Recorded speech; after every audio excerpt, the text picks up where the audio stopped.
Hello, my Teaserking family. How is everybody today? I am fine. Daria is a little sick. Unfortunately, it's a strange, I don't quite understand. She's got, I will show you.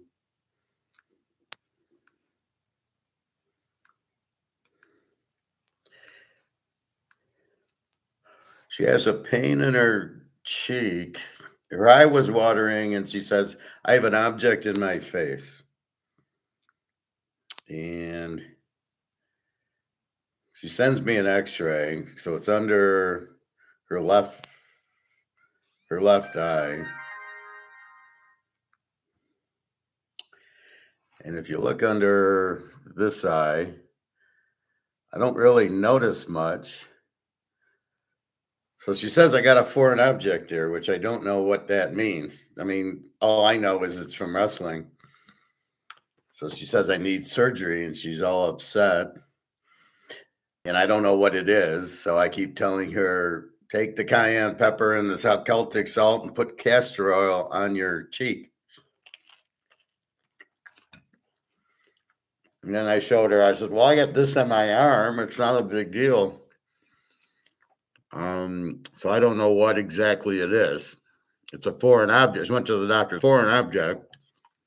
She says, I have pain, my eyes are watering and I have a pain in my cheek, but I don't know what it is. I don't know how serious it is.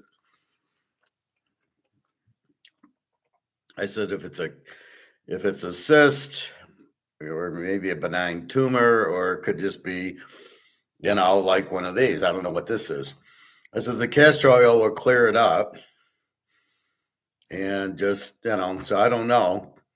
But she's all upset she needs surgery, which I don't know if she does.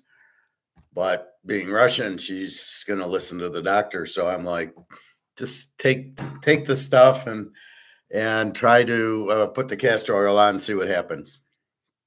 So I don't know if she will or not, but she's all upset.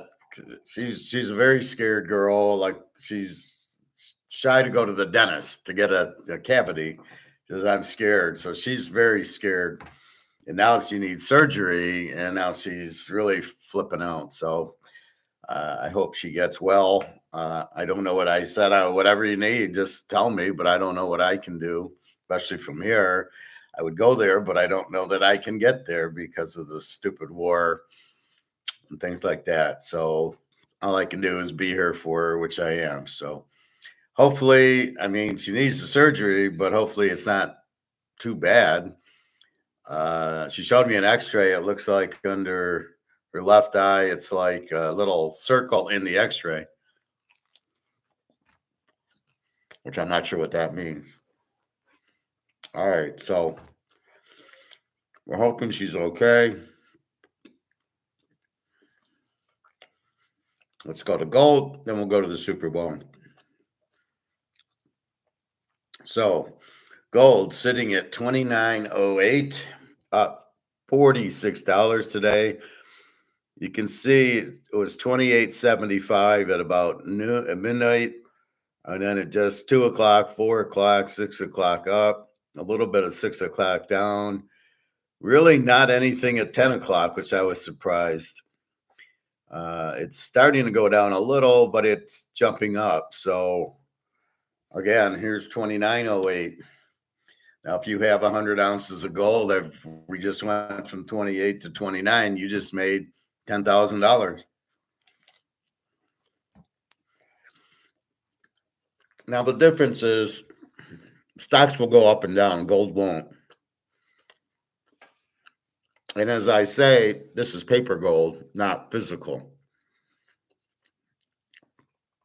And the reason I differentiate it is because we know physical gold is 10 times higher than paper gold. Because paper gold is, you have these derivatives, you have these put options that they're trying to keep the price down. But physical gold is free market without the derivatives. And if you get free market, it's not going to go down. There's no profit taking.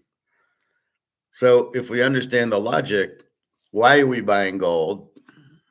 Because this is worthless. This is worth zero. And gold, 99%, I call it 100%.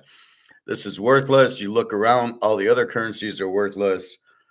The only thing you can do if you have 100 grand or 500 grand is to sell it and buy gold, because you have to get out of it before it finally, there is no value in it, which could happen anytime now.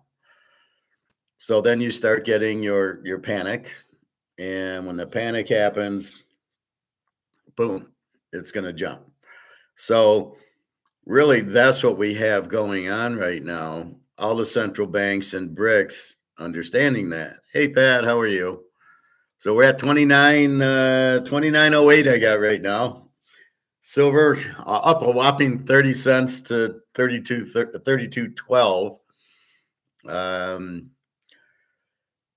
Again, we got to wait till COMEX blows up before silver goes. And unfortunately, with gold, like I said, if you have 100 ounces, you just made 10 grand because it was 28 and now it's 2,900. So you made 100, you made 10 grand if you had 100 ounces, and it's hard to get a lot of ounces of gold. It's so expensive. Silver is going soon. Well, I'm not going to argue with you. We got to kill COMEX, because we know the supply's huge, short. We know the demand's huge, but it's still in paper and it's still flooding the market. So we're not getting anything until it does that. They can't smash anymore. Very violent short squeeze is coming. Yes, I agree with that 100%, which is why this is like D-Day, right? We're invading today, June 6th, 1944. So you better go buy your silver very soon at 32.10, so you can get it for 30, I think $34, $35. The bullion, just go buy. When I went to the store, this is ironic. I go to the store on, I think, Friday. Yeah, because I got paid Thursday. So I go Friday and I go buy, I'm going to go buy, I take $300 out of my safe and I'm going to go buy 10 ounces of silver. And of course, when I get there, he's got quarter ounces of gold. He was a little pricey though, but I was happy to, I figured, okay, he got me for 20 bucks or something. So it should have probably been about 800. He charged me 822 for a quarter ounce of gold, but I wanted a quarter ounce of gold, and I've been bugging him to get quarter ounces in. So he had. Now, all he had in the case was one, the Philharmonic, 1 ounce, a 1 ounce Panda, 2 1 ounce gold bars, 3/4 American Eagle quarter ounces, and 1/10 of an ounce. He had no Eagle ounces, no halves. So I end up getting the quarter ounce, not my silver that I kind of wanted. So I will probably go tomorrow, because they're not open today, and get 10 ounces of silver. I mean, I'm close to 700. So right now I'll just try to get the 700 ounces. And that's it, because I know it's, as Pat's saying, it's about to blow up. And what's $300? I mean, I hate when the people say, well, I can't afford it, I don't have money. And I'm like, bullshit. If you don't want to listen to me, just say I'm not interested. Don't sit there and insult my intelligence by saying, oh, it's $300. I don't have the money. Do you eat? Do you pay rent? Like, what the fuck are you talking about? So anyway, I do want to get 10 ounces of silver. So today I got my Social Security. So Thursday I get my paycheck. Today I get my Social Security. Thursday I'll get my one-day paycheck, and that'll be it for paychecks until I get a job or figure out how to start teaching and making money. I don't make money on this, but I could start advertising on here, but I really don't want to do that, but I might have to. And I really have no idea how much you make on doing advertising on here, but I can try to figure that out. So anyway, paper gold, paper silver, it's derivatives. It's much lower than real free market gold and silver. And, as I say, let's go to eBay.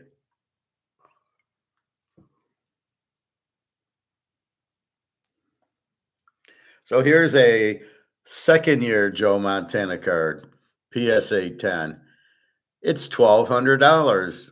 Is this worth more than an ounce of silver? Or if we go to my watch list,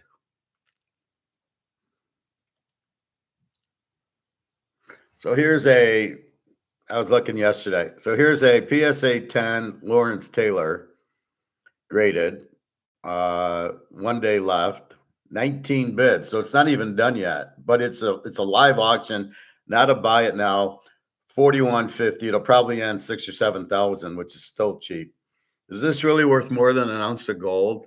The Lawrence Taylor rookie card, PSA 10, but in this set, it's not hard to get 10s because a lot of these were centered and the corners were good. And I got a couple of Montanas and Walter Paytons that are perfect cards. So is this really worth more than an ounce of gold? Right? So people go, well, gold can't get that high. How the fuck does a Lawrence Taylor rookie card get in an auction with a day and 11 hours left, 19 bids, 4150?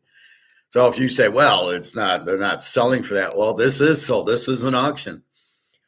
And again, it's Lawrence Taylor, great player, rookie card, probably end up about 7,000, 8,000. How can it be worth so much more than gold? It's not. But this is where you get an asset, and this is where you get demanded players, superstar players that are in demand. This is what it's all about. But there's no way this is worth more than an ounce of gold. Then we get to our Jerry Rice card. It's 110,000 for his rookie card. How in the world is this worth 110,000 and gold's worth 20? That's just hit 29.10.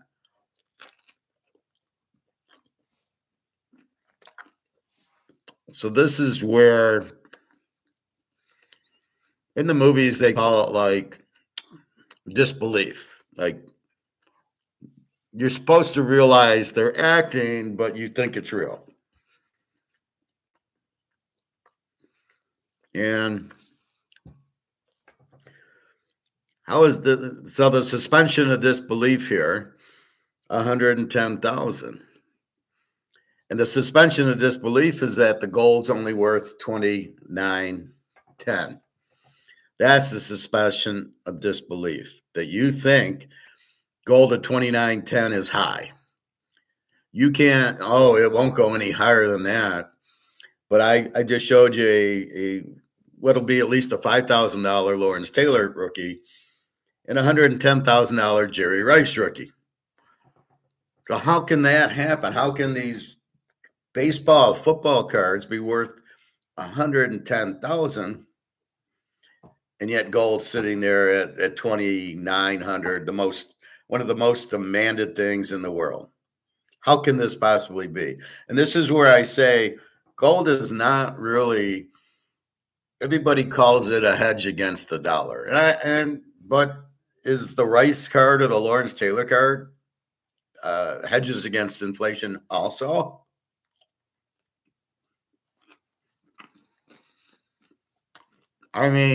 What is a hedge against inflation? Meaning when the dollar loses value, this won't. Okay. Well, we can see gold is not losing value against inflation. But we see football cards not losing value against inflation either. And I'm sure the Rolex that I'm going to show you. So here's a Joe Montana second year. I have two of these cards that I bought for $5 each that are in this condition, $1,000.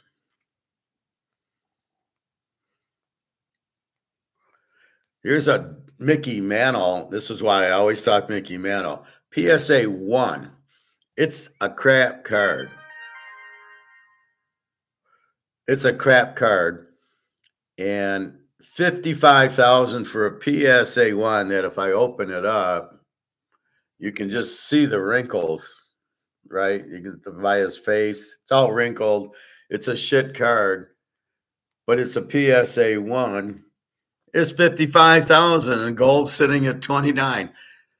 Is there more demand for Mantle than gold?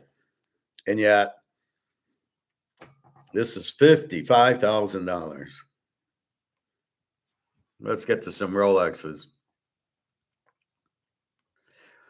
So here's a Rolex at 820,000. Is this a hedge against inflation? This is a Rolex Sky Dweller, white gold. I prefer gold with diamonds in it. So you have gold and diamonds, $820,000. And here's one for $513,000, rainbow rose gold, which is very rare rose gold, and rose gold paved diamond, $500,000. So I'm confused. Gold's 2,900. Now these are very limited, these watches. Okay, gold and diamonds, but I'm talking regular gold. And we look at the cards and we understand a Mantle card, 55,000. I'm missing something here. If these cards are worth this, but yet gold, which is money, which is heavily demanded, you want me to believe is only worth 2,900. And this is where I try to open everybody's mind and saying that's bullshit. Here's where I get it from. So I'm correlating other assets. Collectibles are assets. Let's say this, sports cards are assets. Rolexes are assets. So let's understand that. Gold's an asset. Gold, according to Egon's, got about 200,000 tons. So it's not as limited as one of these Rolexes, or the Jerry Rice rookie card is not limited, but a PSA 10 is, because it was very hard to get them centered. Or the Montana rookie card, or the Mickey Mantle PSA 1 with creases all over it, 55,000. So you have to start thinking, well, why is it outlandish to think gold can hit 100,000 when Rice hits 100,000, Montana hits 100,000, Rolexes are 500, 800,000. Why is it so hard to understand gold hitting 100,000 and silver hitting 10,000, 20,000? Why is that so hard to believe? Well, no, silver, $50. That's all it's going to, it won't go that. I'm talking to the portfolio. I'm talking to the barbecue guy. He's got $500,000 apparently in his 401k. And I said, well, silver will hit $1,000. And he's like, oh, no, it won't. It'll never go. I'm like, why won't it go that high? I'm showing you several examples of baseball and football cards. A Mickey Mantle card that's in crap condition, but it's his rookie, $55,000, and you're bitching that silver won't hit 1,000. And it's very limited silver. And the difference is, okay, probably people in America understand Mickey Mantle and understand Jerry Rice. The people in China and Russia and these other countries understand Joe Montana, maybe, but Jerry Rice and Mickey Mantle, do they understand? Do you think they understand Mickey Mantle? Maybe. Do you think they understand Jerry Rice? I don't know. I mean, how many are watching football? Because football, the game started at 6:30, was 2:30 in the morning in Russia. They're not up watching.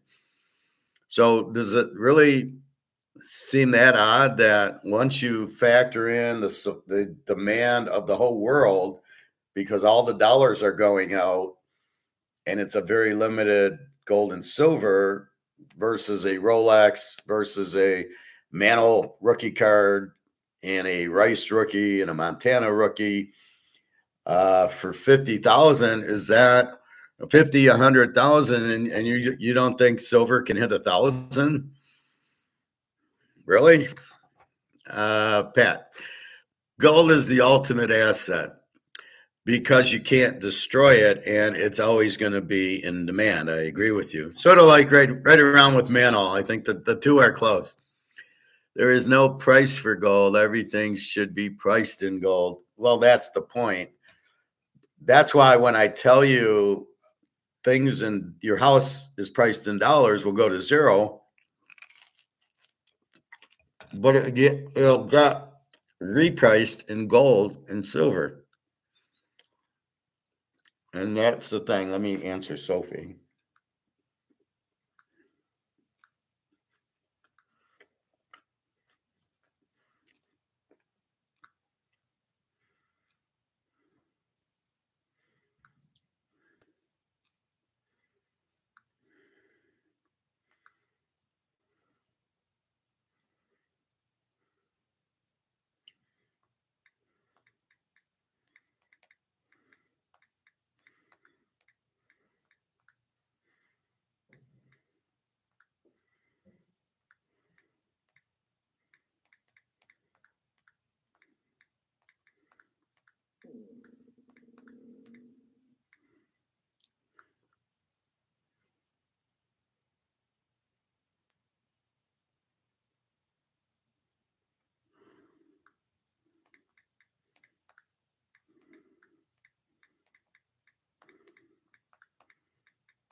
Sorry about that. I wanted to respond.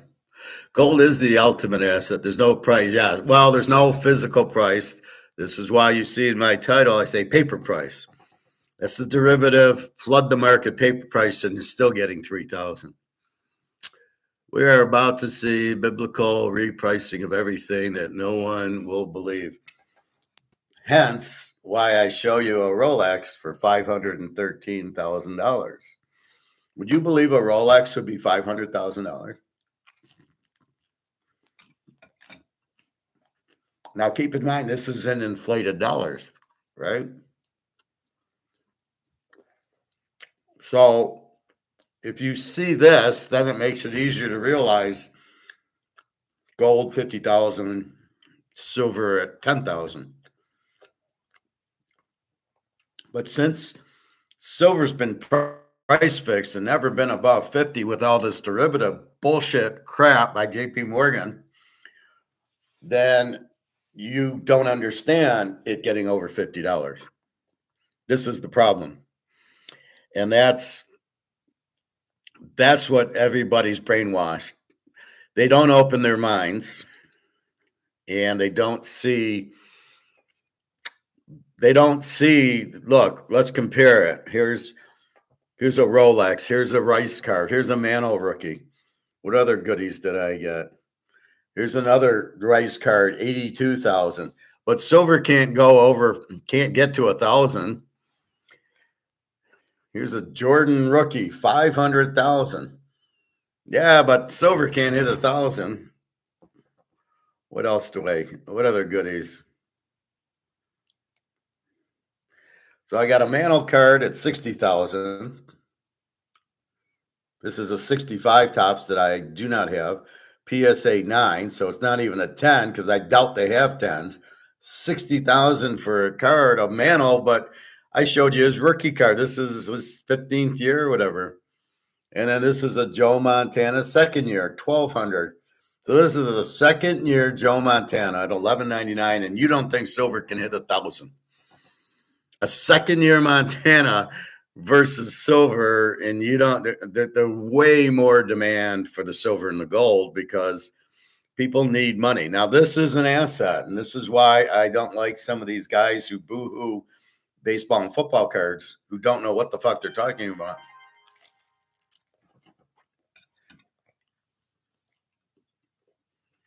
because this is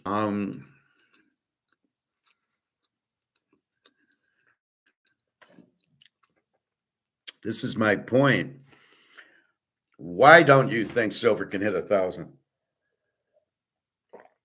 Why don't you think the stock market will crash or the banks will go out? A lot of banks went out in 2008. The Fed saved some of them, but Lehman Brothers went out. Goldman Sachs, JP Morgan runs the Fed, so he's not going out, but they can't do it now.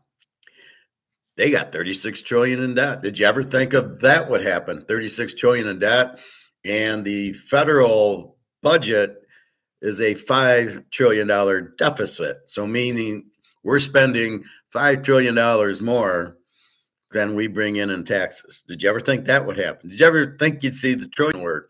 But yet for some reason you can have a $36 trillion budget debt, but you can't have $1,000 an ounce silver. Well, what am I dealing here with, infants?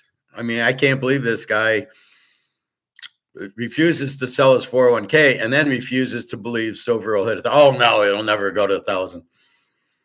What an idiot. I mean, I got a $1,200 Montana second year. This isn't his rookie card. It's $1,200. I mean, come on, Patty. The stock market has already crashed because it's priced in confetti, as is Bitcoin. Absolutely.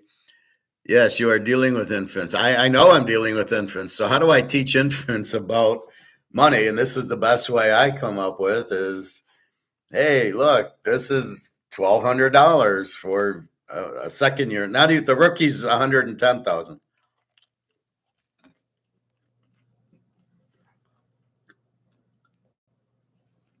The Jordan card's 500,000. Here's a $60,000 Mano card, which is a 1965. His rookie card is 1951, I believe. So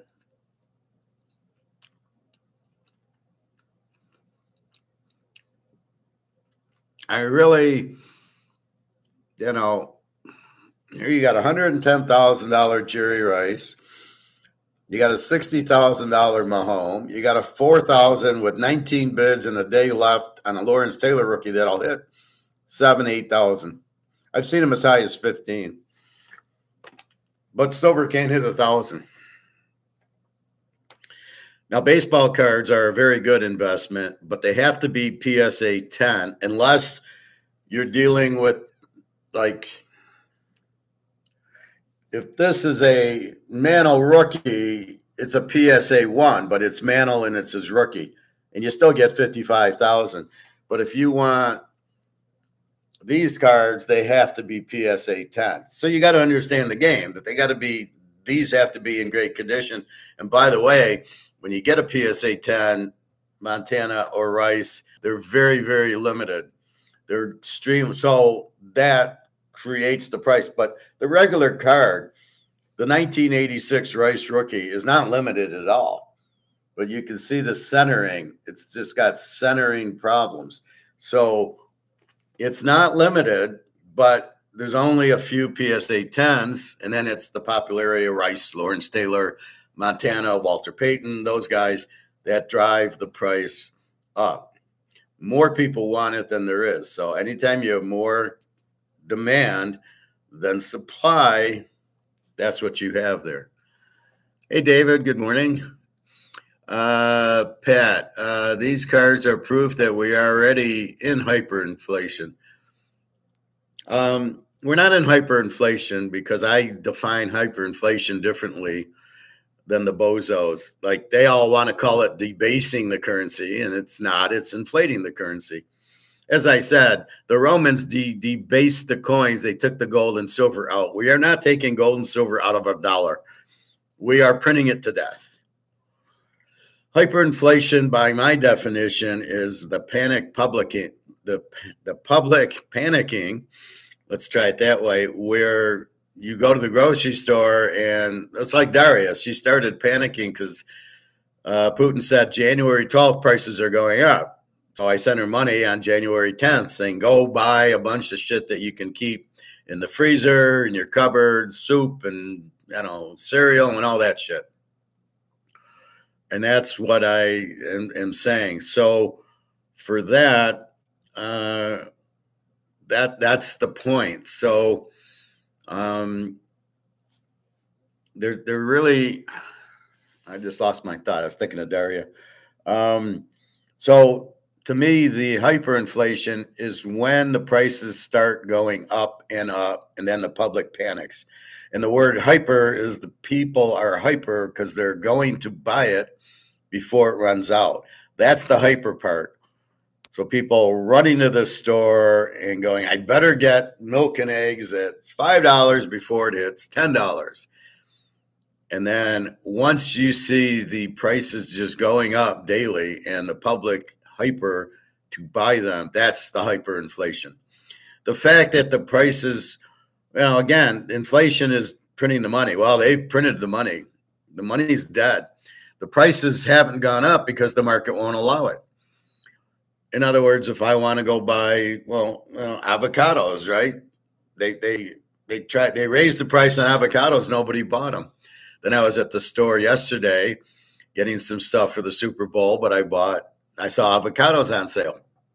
Buy one, get one free. And they were $2.50. So I'm going, oh, it's $1.25 each. So I bought 10 of them. But at $2.50, I don't buy any. I go to Walmart's and they're 98 cents. So they can't raise the price on avocado and sell it, because remember, the whole point of being a grocery store, you have to sell your inventory because you're paying to bring it in. And if it just sits on your shelves and you don't move it, you're fucked. You go out of business. So you can't just raise your prices. So you must hit the market. As I tell you about the ribs, if he rakes them $45 a slab, he's fucked. So he's keeping it at 30. He's listening to me there. He won't sell his 401k, but he's listening to me there. So that's the point. The market will not take $45 slab of ribs. The market will not take $35,000 for a Camry. So therefore, you can't raise prices on things that you think, yes, the dollar's inflated, the dollar's worth less, but you doesn't mean you can. So you have to then, you're fucked because you can't raise prices. And if you can't raise prices, what do? Then you have cost that, you know, then your costs go up. So again, my Canadian club. So as the inflation goes, it now costs me $100 to make this bottle, but I do it in a case, right? So let's say it's 100, but I can't sell it for 125 in the market. Nobody will buy it. They're only going to buy it for $75 because this is special. It's 12 years. So therefore, what do? They have to close up because they can't raise prices to 125 because their cost is 100. Nobody will buy it.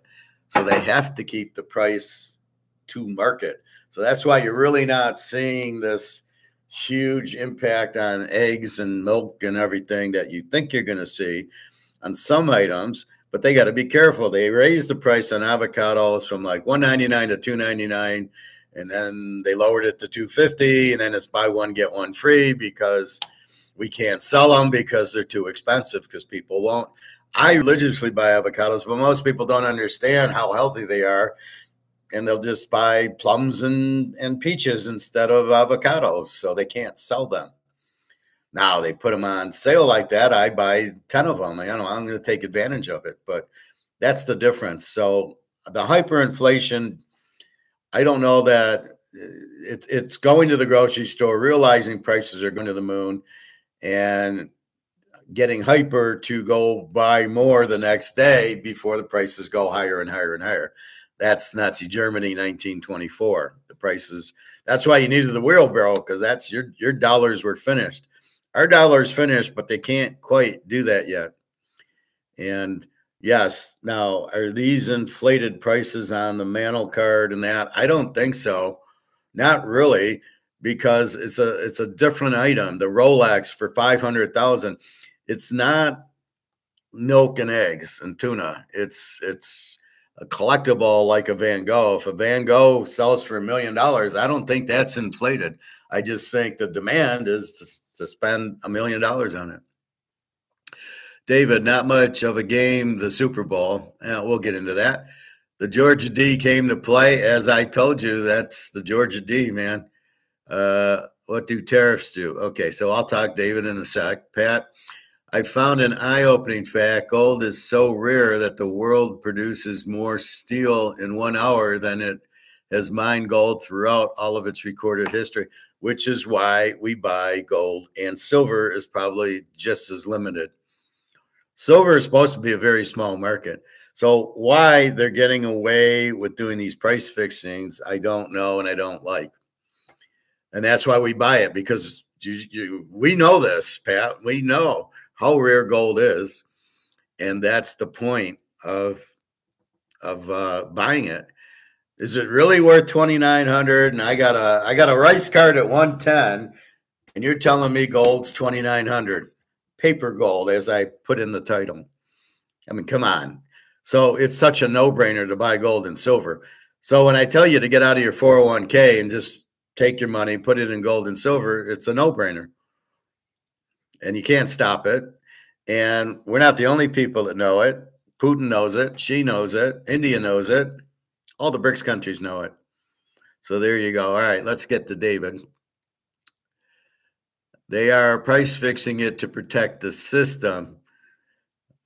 Well, they can't do it anymore, and the system's gone already because of what BRICS is doing. But I understand what you're saying. They don't want you in gold and silver because they can't control you. So then you think, oh, it's only $2,900. I'll go buy a Jerry Rice rookie or a Montana rookie or the Michael Jordan rookie.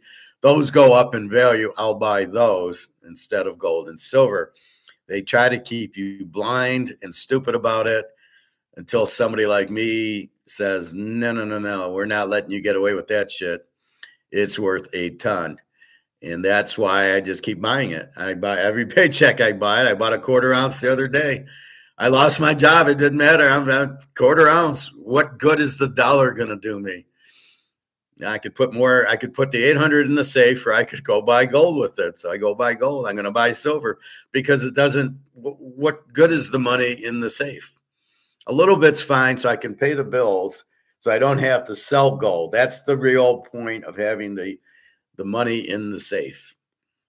Kind of ridiculous that the job only lasted 4 months and it was eliminated, but that shows you the market, and it shows you how stupid Tenneco is. I knew, why are you hiring me? You just laid off a bunch of people. Why are you hiring me? I know the economy is going to suck. I told them in the interview the inflation is much higher than 3%. Did they listen? No. And then they come make a budget, and then they keep adjusting it because sales are down. Geez, I wonder why. But a guy like me, you let go. Yeah. Okay. Well, good luck to you. You'll all be out of a job soon. All right. Yeah, well, I know you're piloting, Pat. You get it, and Luke gets it, and Luke keeps wondering the price. Where are you, Luke? We got 29.10 now. Where are you? We're ready to meet at Capitol Grill at 3,000. But yes, they are price fixing. Hey, Alex, how are you? Good to see you. So let's talk, David. Not much of a game, the Super Bowl. No, but we had it correct. I had the dog, Philly, plus 7.5. I had over 42.5. Very easy call, the over, and I knew Philly wouldn't get killed. Barkley, I kind of nailed that. I said they're just going to take him away and let Hurts beat him, and that's exactly what they did. I think he got 50 yards the whole game. I think he broke one run for 10, 15 yards. Otherwise, they took him away. But a lot of it, though, wasn't really Hurts, and it wasn't Barkley. It was the defense. They got a pick six. Then they got the other interception at the 10-yard line. So that was an easy. So 2 touchdowns right there on turnovers. Mahomes was shaky all day. They pressured him. It reminded me of the Tampa Bay game when Brady beat him. They blitzed the hell out of him.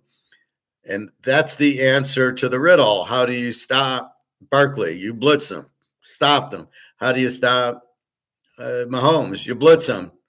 He couldn't get comfortable in the pocket until 5 minutes left, and then he throws 2 touchdown passes. And you're kind of going, where was that all game? Well, yeah, that's the problem. And then you're dead on with the Georgia D. That's why I couldn't understand Philadelphia last. They didn't even play half the Georgia D. So I go on Google and I look, who's the Georgia D in the Super Bowl? And there was 7 guys on Philadelphia. Kobe Dean was injured, but there was 2 guys, Carter and the other 2 defensive linemen. You had I was wondering if that guy who had the pick 6 was Georgia. He was Iowa. Oh, amazing. You take guys from Georgia and Iowa who has 2 great defenses, and you have the #1 defense in the NFL. Amazing how that works. This is why I bitch about like the Lions taking Alabama guys. They don't have a 7 defense at Alabama, but Georgia did. This is why you draft people from Georgia, Iowa, Iowa State, Oregon, Utah, Texas a little bit, but they never really tend to pan out. Alabama, forget about it. LSU, good Honey Badger and those guys. Good secondary guys at LSU. But that's it. You don't draft. Now this year you'll be drafting the defensive ends from Ole Miss and from Tennessee who were just superstars. And that's who I would draft. The other guy was Sweat, who was a great defensive player, I believe, at Old Mississippi State. He looked, he's great. I can't believe he was there. So the Lions are bitching about getting the guy from Cleveland, Myles Garrett, and putting him with the guy. And here's Philadelphia with 2 Georgia superstars in the middle and Sweat on the outside. So they got three superstars on their defensive line. And the Lions are bitching, well, we can't get, Hutchinson's crying, oh, we can't get another defensive end. Yeah, you need talent. And you need to build defense, and that was it. So yeah, the Georgia, like I said, there was actually 1 defensive guy from Georgia on Kansas City, and 6 or 7 on Philly. And we know that's why you draft from them. But the guy, the safety you got the pick 6 was from Iowa, so I thought he was a Georgia guy too. It's like, okay, but yeah, that's why you bet on the Georgia. I mean, that's exactly why you knew. But it's funny, it still was a high-scoring game. It was because the defense was so strong, they got the pick 6 and the interception at the 10. That's 14 points because you're figuring, what's going to happen. And then Mahomes at the end puts up 2 touchdowns. So I wasn't too worried. But as we got into the 4th quarter, I'm like, fuck, we're going to get fucked. We need 42 and a half, and it's a – and they kicked the field goal, and it was 27-0. And then, they kicked the field goal, and you're like, shit, how are we going to get, we got to get over 42. And then finally Mahomes scored. And then there was another touchdown by Philly. And then Mahomes woke up, and we got 3 touchdowns by Mahomes, which made it a 62. And guess what my score was? Now it was wrong, but it was 30-27. It was a 57, right? That's why I love the over. And they played a 62. I was pretty fucking close. But I heard the sharps on one of these shows on the way to the pool, and he goes, oh, the sharps are on the under. And I just like, how can you bet the under in this game? This is over. This is definitely over. And I'm glad Philly didn't go to -1. I would have played Kansas City +7 and got my ass kicked. So fortunately it stayed. And so my only option was Philly +7, 7.5. It was, after the game, I should have had a 50-star lock on the game, but I had it for 21 units. So it was a nice play. Well, the teaser, yeah, I gave you the teaser, so that's good. And then a straight parlay. Yeah, that's what Titus used to do. He would take my teasers and then bet them straight, because normally when they win, especially the underdogs like this. And so I'm glad for you, Alex. So you're back to work, and now I lost my job. I got the position got eliminated. I love this one. They call me in at 2:30 and say the position's eliminated. So they must have just made the decision. Anyway, I went in the system, and my boss did approve it. So I will get paid for that on Thursday for 1 day. And I got Social Security today, and then the football winnings. Maybe I'll go play poker now that football's over. But it's really hard because I want to go buy silver instead of playing poker, because I know I'm going to make a lot more money buying silver than playing poker. Well, do you need a finance guy or an economist? I'll be happy to work for you. Okay, fine. Yeah, if you need me, I'm there. Just pay me in gold and silver. I'll be happy. Sounds exciting. Well, good luck. I hope it does well, but whatever I can do to help, I'll be happy to. David, what do tariffs do? Tariffs increase prices. I'll be with you in a second, guys. So tariffs are a tax. So they're going to increase the price of goods. What does that mean? So this is Canadian Club. It comes from Windsor, Canada, right across the river from Detroit. Let's say they charge $50 because this is a 12-year bottle, as I say. Then Trump adds a 10 or 20% tariff on goods and services. So it's 50. I love how it says potential spam. So yeah, why answer it? So if this costs 50, you then add 20% on the tariff. So now this is $10 more. This is 60. And then what the idea is, well, the cost is 50 plus the tariff of 10, which is theoretically a tax. So Trump will get the $10 in tax, but me and you have to pay more for that because of the tariff. He raises the price. And this is where Trump's not thinking. Now, we used to do tariffs back in the 1780s and 1800s. The U.S. did not have income tax. We would tariff the British and the French and whoever bought our cotton. We were selling cotton to the Brits and all the other stuff. And we basically charged them a tariff. And that's the tax. But back then the government was tiny. We had a little George Washington army and they didn't do much else. The banking was private. Each bank would print their own money and compete, which there was no inflation.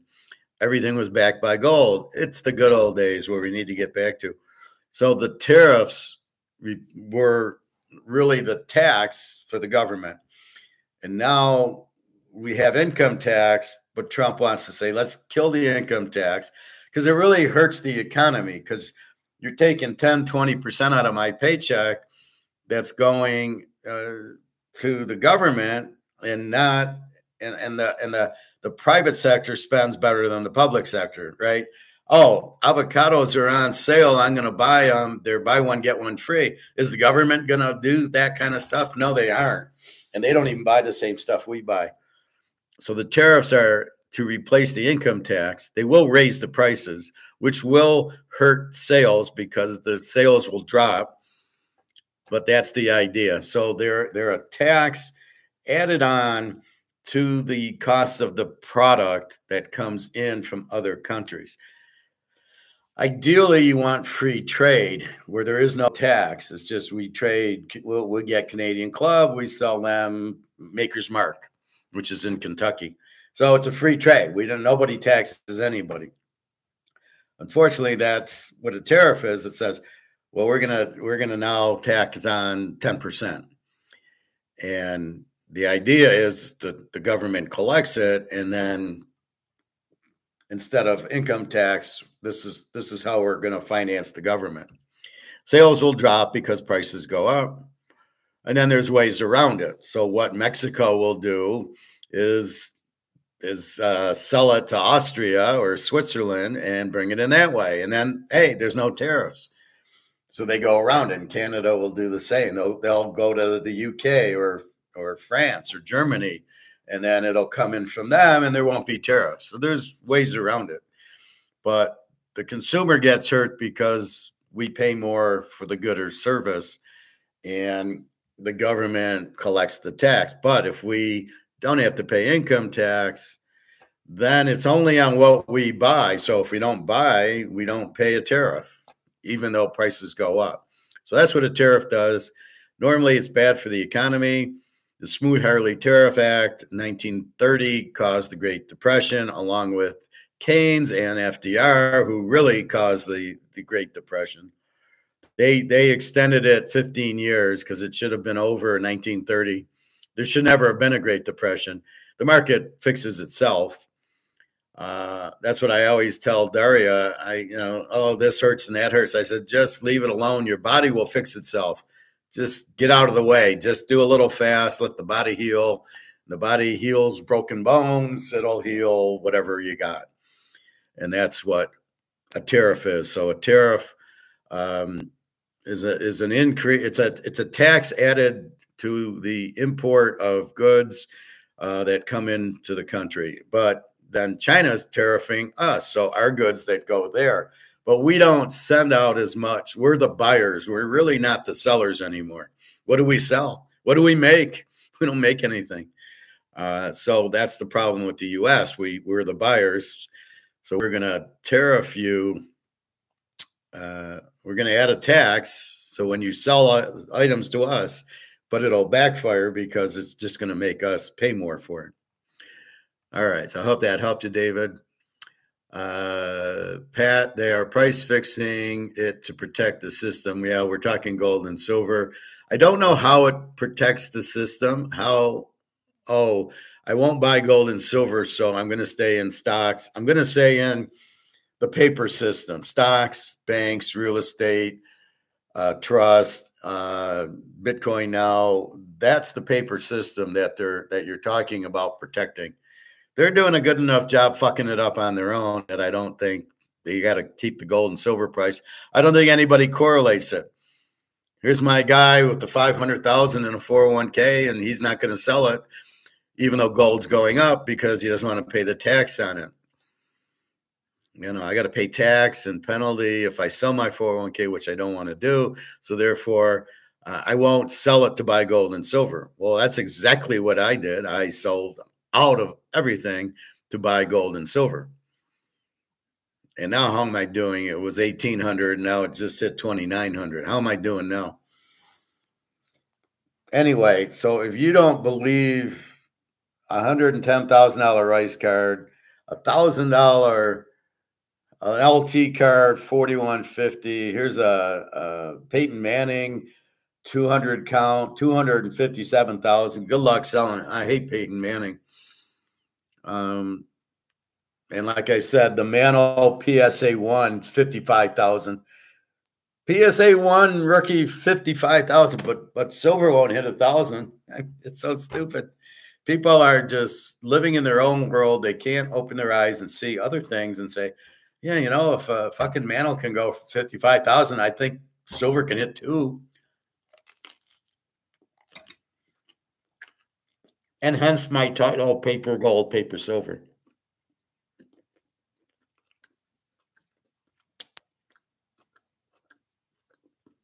So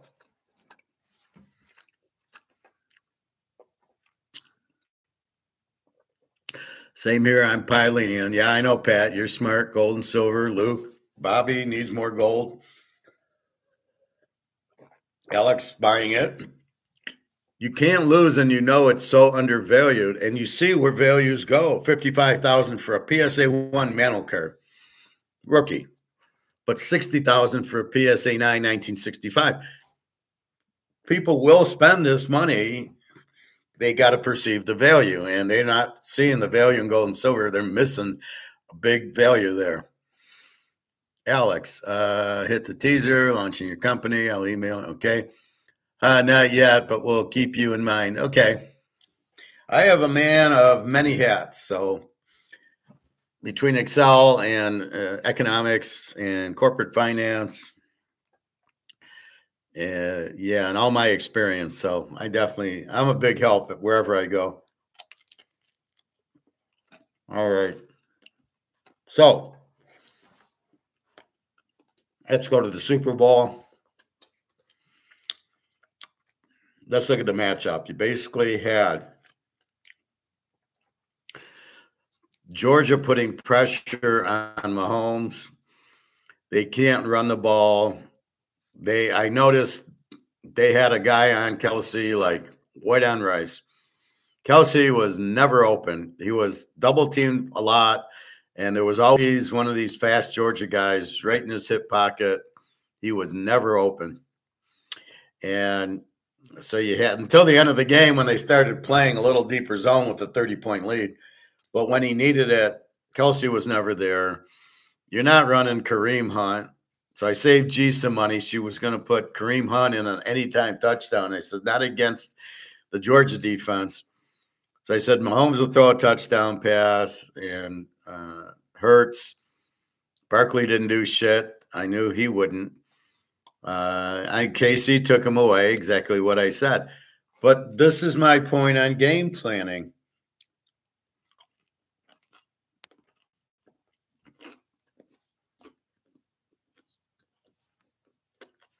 So on game planning,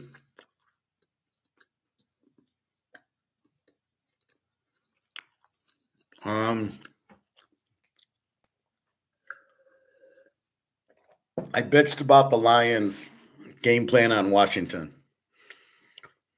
The weakness of Washington was you can run on them. Barkley ran for 200 yards. Detroit had a very good rush team, but they didn't run on them. The coach doesn't understand their weakness is Goff. He's a choke. Why do you think the Rams let go? They'd rather have an old Stafford than Goff because they know Goff chokes. If you can't do play action, there's a lot of interceptions and fumbles. Turns the ball over.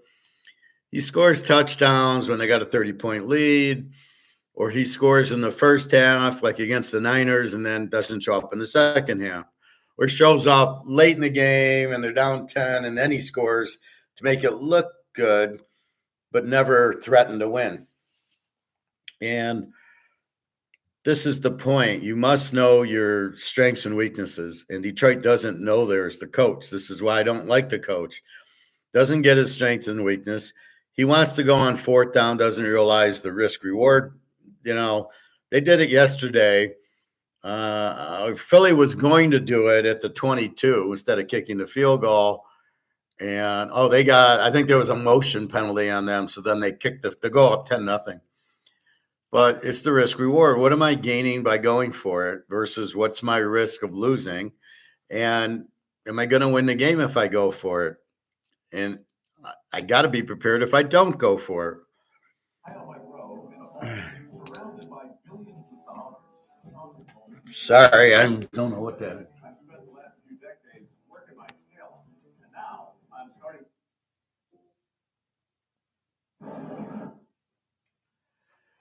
So I'm watching this gold thing on YouTube, so I paused it to teach, and I'll watch it later.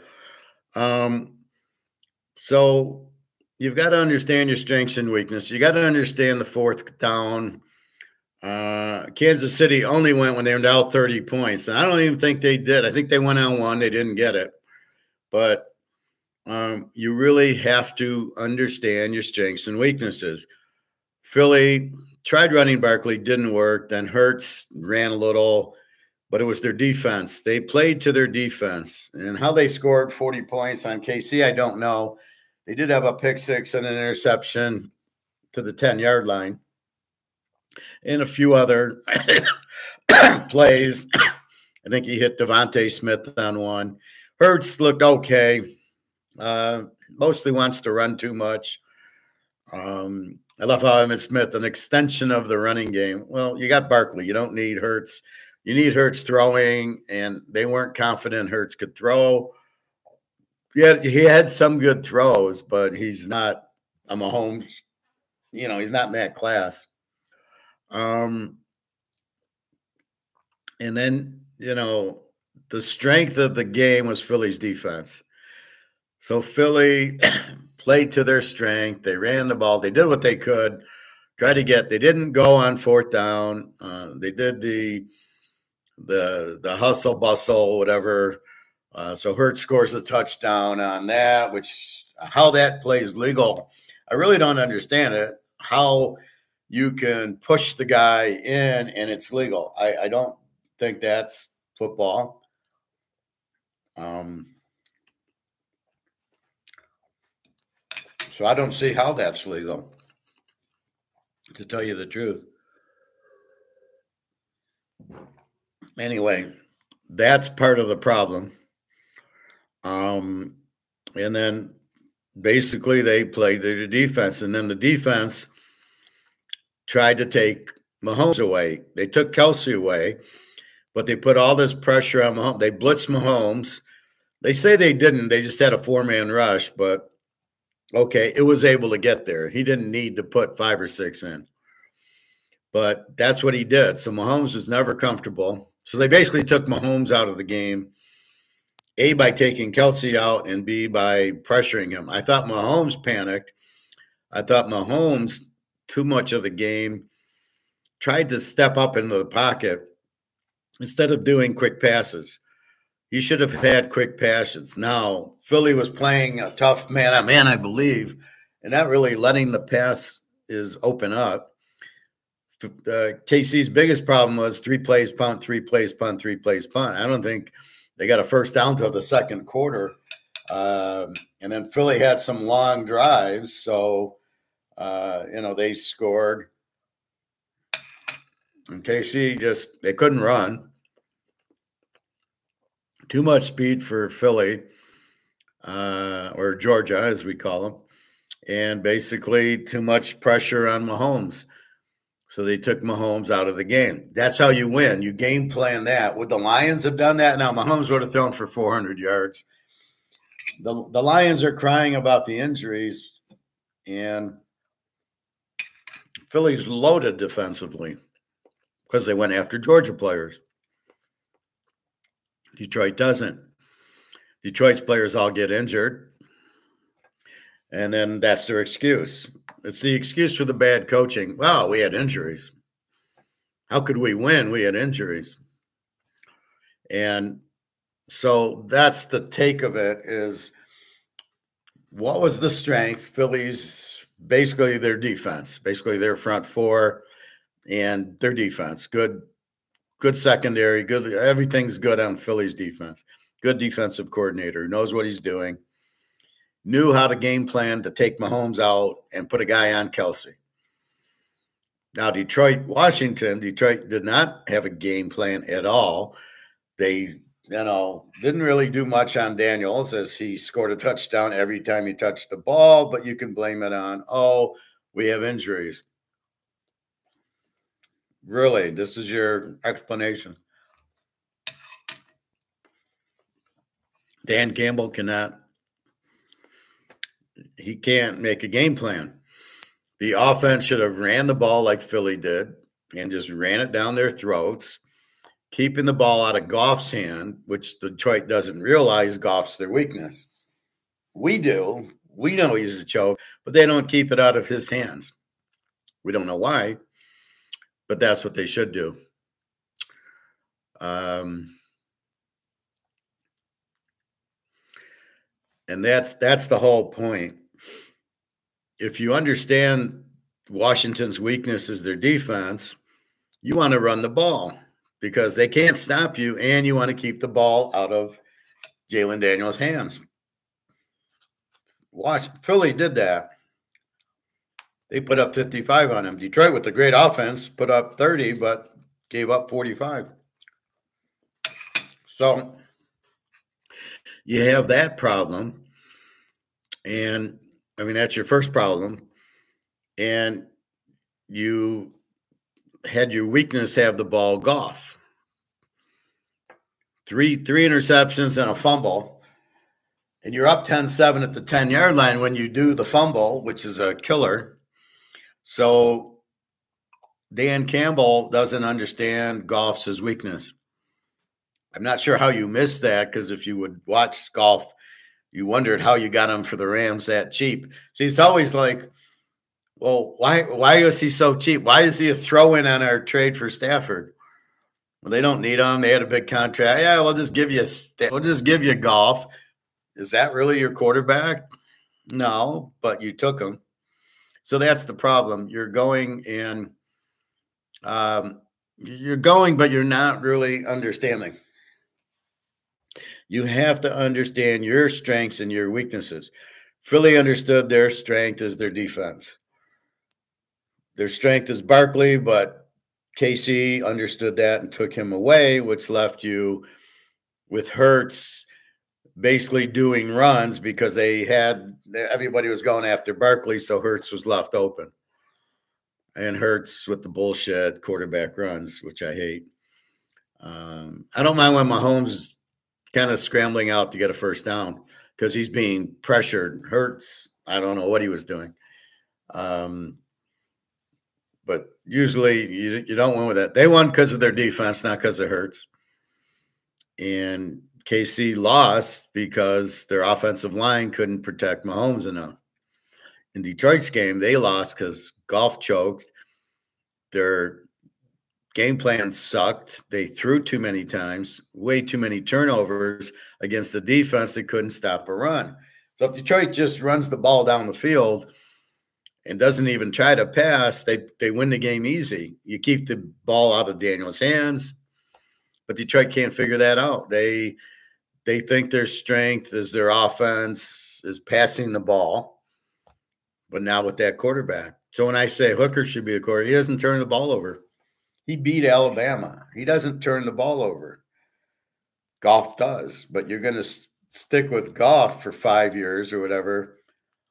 You're never winning anything because you have the running now, but you don't go to the strength of the run. Like I say in the Washington game, that should have been all running. My defense sucks. Now, why does your defense suck? That's your general manager's problem. But your defense sucks, so you have to run to keep Daniels on the bench because you can't stop him.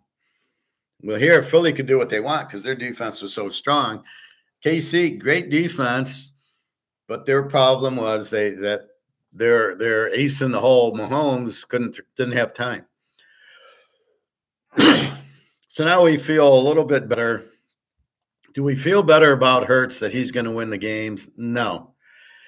We love Barkley, and we are going to bet the Philadelphia defense. We trust them. Do we still trust Mahomes? Of course. This is a very unique defense Philly had. All the Georgia players, all the speed. Pretty good defensive coordinator, I guess, although he sucked as a coach on the Bears. It's amazing how they're a good defensive coordinator and they go coach a team as the head coach and they stink.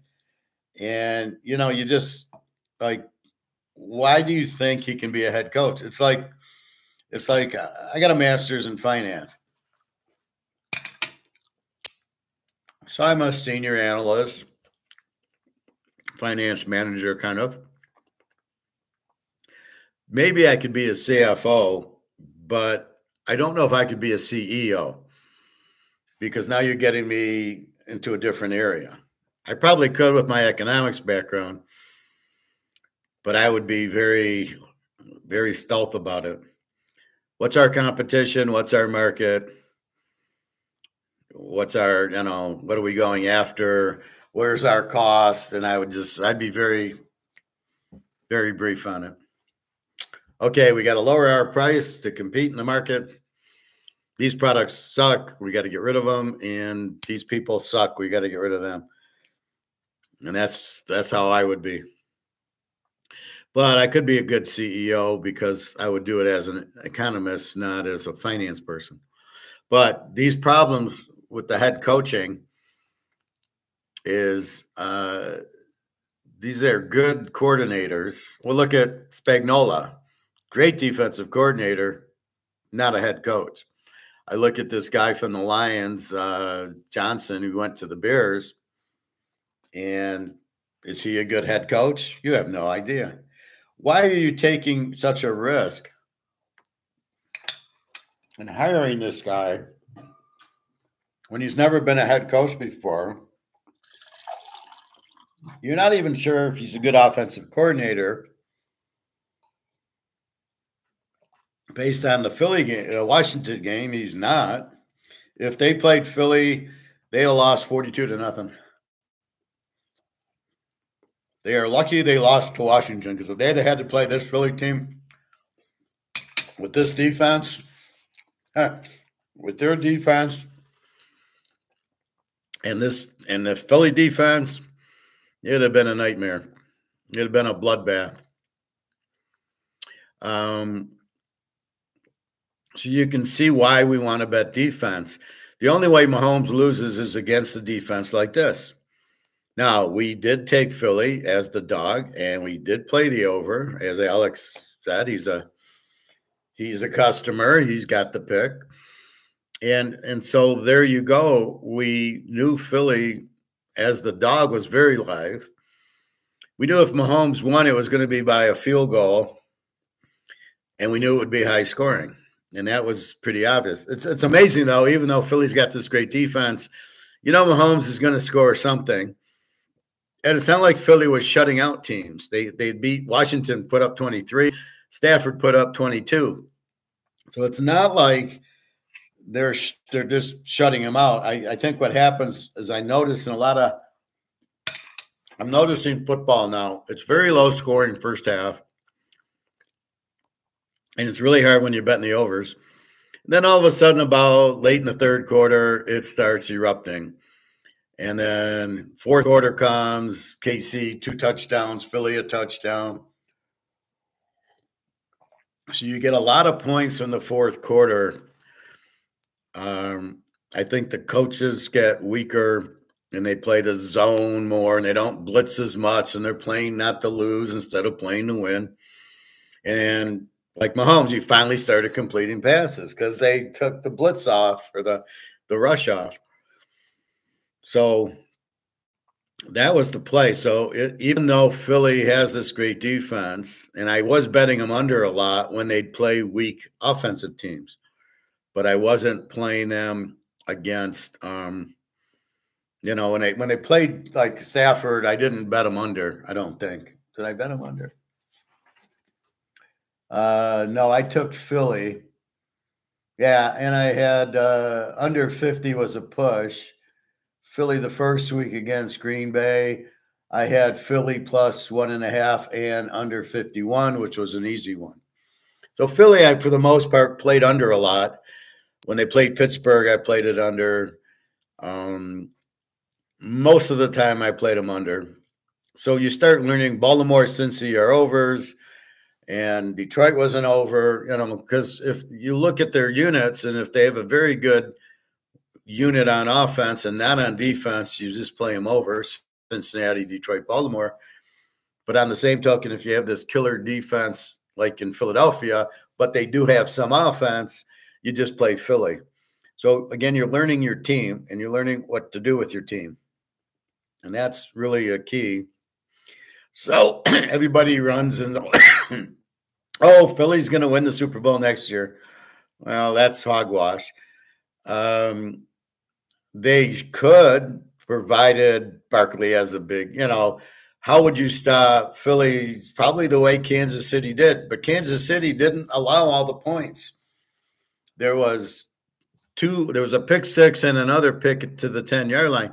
So that was 14 points on their defense got. So, it's kind of how do you really value Philadelphia as far as offense, defense, whatever.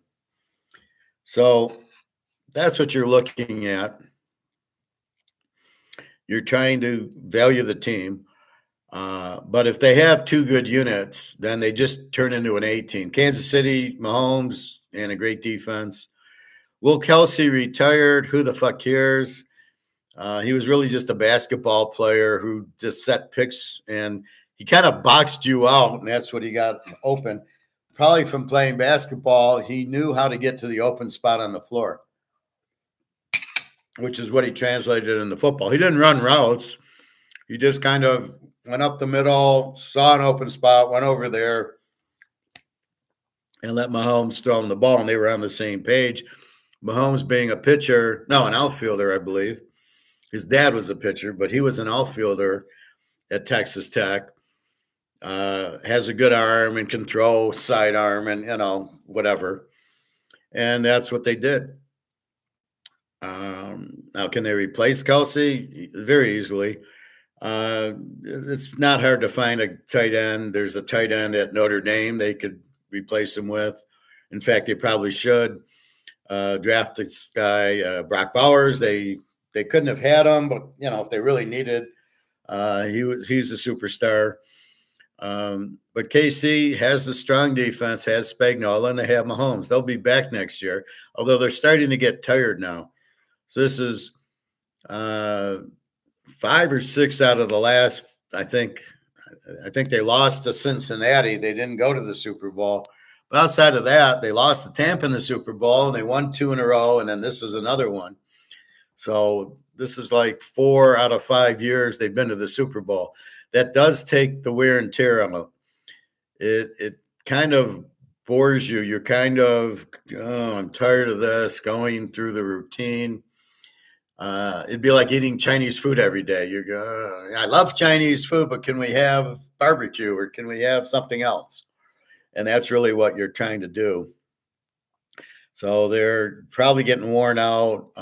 They had some injuries, but not too bad. Mahomes didn't get injured. They need offensive line help. Again, it cost them the Tampa Super Bowl, and it cost them here. They just blitzed him. I don't see Philadelphia coming down. Their only competition, only team that can beat him is Washington because of Daniels, because he can evade the rush. So he's slippery enough where that's kind of going to hurt Philly because they like to get after you, but he's so elusive, Daniels. Penix also will give him problems, but you got to get rid of the ball quickly. We'll see where Aaron Rodgers goes if he can make a dent, but Dallas has no chance. The Giants have no chance. You look at Philly and you look at the Giants, and it's like you got a pro team and a high school team. We know who's who. You have superstars. You drafted all these guys from Georgia the Giants could have drafted. They stuck with Daniel Jones because they couldn't realize he sucked until you had to wait 5 years and renew his contract to figure out he sucked. Minnesota picks him up. They're going to let him go. Minnesota, I think Minnesota should get Aaron Rodgers because they need somebody with Jefferson. Darnell's, he's not good. He's okay, but not, he didn't show up against the Lions, and then he lost the playoff game to the Rams. Much like Lamar, not exactly the quarterback you're going to win with. Again, Philly figured it out with the defense. KC has the defense. San Diego has the defense, although I think Khalil Mack might leave. And then you watch Oakland will get better defensively. Denver will be much stronger defensively. And now that they got Bo Nix, look for their draft to get a couple of good receivers and a couple of good defensive players, although they had a good defense. So look for Denver, San Diego to start coming up and give Kansas City some hell. And then, the same thing with Oakland with Coach Pete. The coach is critical. How's Seattle let Coach Pete go for the coach they got? They got their head up their asses. You don't let Coach Pete go for some clown who, he played at Michigan for a year and was a coach at Baltimore for a year, and this is your guy. What a pedigree. So that's what you take out of it. So you learned by watching, this is what Kansas City's problem is if they face a defense like this. Well, Buffalo, you see, doesn't have the defense. Baltimore doesn't have that defense. Only Philadelphia, apparently, because they beat San Diego and Denver, the other teams with 18 defenses. So this is really the only Mahomes blind spots, Philadelphia. And we'll see how Philly reacts to winning the Super Bowl. Are they going to be excited, or are they going to be like, we won, now we'll relax? But this is what you look at: defense, not necessarily the quarterback, because Hurts isn't the quarterback, but they had Barkley was the difference. So they had the same team last year, not this year, but last year, and they made the playoffs and got killed by Tampa. What happened? They fell apart. Why? Bad coaching. They didn't play the Georgia guys. I think their defensive coordinator was terrible. Their offensive, the coordinators were bad. Well, you're going to lose Kellen Moore, your offensive coordinator. That's going to hurt you. So I don't like these. Like the Super Bowl team wins and everybody drafts the coordinators, makes them head coaches, and 2 years later they're fired. And off they go. Like Spagnuolo was, I think, Philadelphia's defensive coordinator when they beat Brady. He goes to the Giants. He sucks. And then now he's at Kansas City as the defense coordinator. So you just have different, just stay where you're at. Or my favorite is the guy from UCF who went to Nebraska, Scott Frost. He had a great team, undefeated team, and went to Nebraska. It was so bad, he wanted to make Joe Burrow a cornerback instead of a quarterback, or let's call it a safety instead of a quarterback. Guy really knew talent, didn't he? Especially being a quarterback, he was clueless. You could have had Joe Burrow, and you didn't. So, yeah, you probably shouldn't be coaching because you really have no idea how to look at talent. But why did you leave UCF? You're undefeated. You beat Auburn in the playoff in a bowl game. Stay there. This is where you should be. And I always refer to, like, you're dating this girl and you like her, and there might be a little prettier girl or something, but not the personality. And you leave your girlfriend for this other girl, and it doesn't work out because she's not the other girl and she doesn't treat you the same and everything else. Even though she might be a little prettier, that wears off, and then it's personality. And if the personality isn't good, you're fucked. And that's what happens. So you're basically there with you shouldn't have made the change, right? Stay with the girl if it's a good fit. If it's a bad fit, you don't care. Then you're looking for the good fit. But once you find the good fit, you don't leave. Scott Frost he found the good fit at UCF. Where are you going? And a lot of these coaches, this guy for the Lions, Johnson, where's he going? Why did he go coach the Bears? You're going to coach Caleb? You think that's the prettier girl who sucks? I mean, that's a huge mistake. What he's doing, but he wants to do it. He'll be coached there for 2 years, and then they'll fire him because he doesn't know what he's doing. He's never coached the defense. He was a decent offensive coordinator, but he had the table set for him. He had the receivers. He had the running backs. He's got the offensive line. Anybody could coach an offense like that. You watch the next offensive coordinator for the Lions, they'll score a lot if they understand any concept. But in the big game, you got to keep the ball away from Goff and either run or do something where you're not exposing Goff to all his turnover problems in a big game. But Johnson's going to be in trouble because he's never built the team. He doesn't have a good offense, and he's got a pretty good defense in the Bears. But his offense is terrible because he's got Caleb. He's got some decent receivers. He's got no running. He's got no line. So how is he going to adjust that? Vince Lombardi would come in and, sorry, most of you guys aren't going to still be here. And then he'd look for linemen and he'd look for running backs. He won with Bart Starr, who was, no Mahomes, put it that way. And that's really the problem. So can he build a team? I don't think he can. I don't think he knows what he's doing. the playoff game against Washington shows you he doesn't know what he's doing, and or the Lions Campbell guy doesn't know what he's doing. So we'll see. But the Lions, they're not in the same league as a Philly or a Kansas City. Oh, they got the 1 seed. They're going to the Super Bowl. They are never going to the Super Bowl. Not with this team. They have to figure out how to draft a defense, which the GM apparently can only draft first-round picks from Alabama or cornerbacks from Alabama. That's all this guy can do. Really clueless on his picks if they're not from Alabama, and doesn't understand I need defense. Philly won because of their defense. They didn't win because of Jalen Hurts. KC lost because of their offensive line, not from their defense and not from Mahomes. That's how you build it. You got to have a killer. I think I told you this yesterday, the day before, that Brady never won a Super Bowl with a bad defense. The defenses against the Giants were not good defenses. That's why he lost both of those games. And Philly put up 40 on him when the Philly special, when they beat him.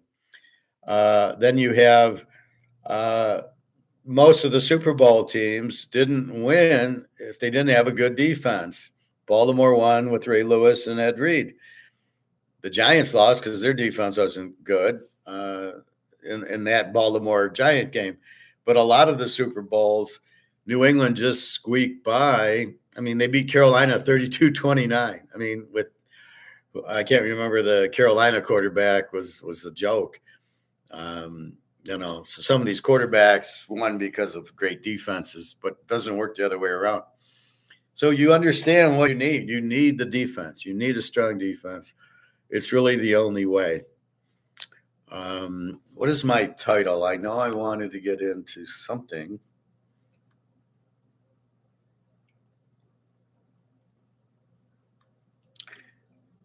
I put it in the title, but now I forget my title. Oh, wait, I had it. Paper gold, 29, physical, housing.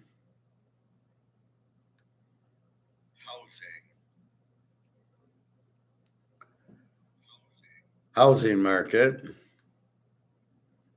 Banks ready to go. All right, let's talk about that. Banks ready to go. All right, let's talk about that. Banks ready to go. All right, let's talk about that.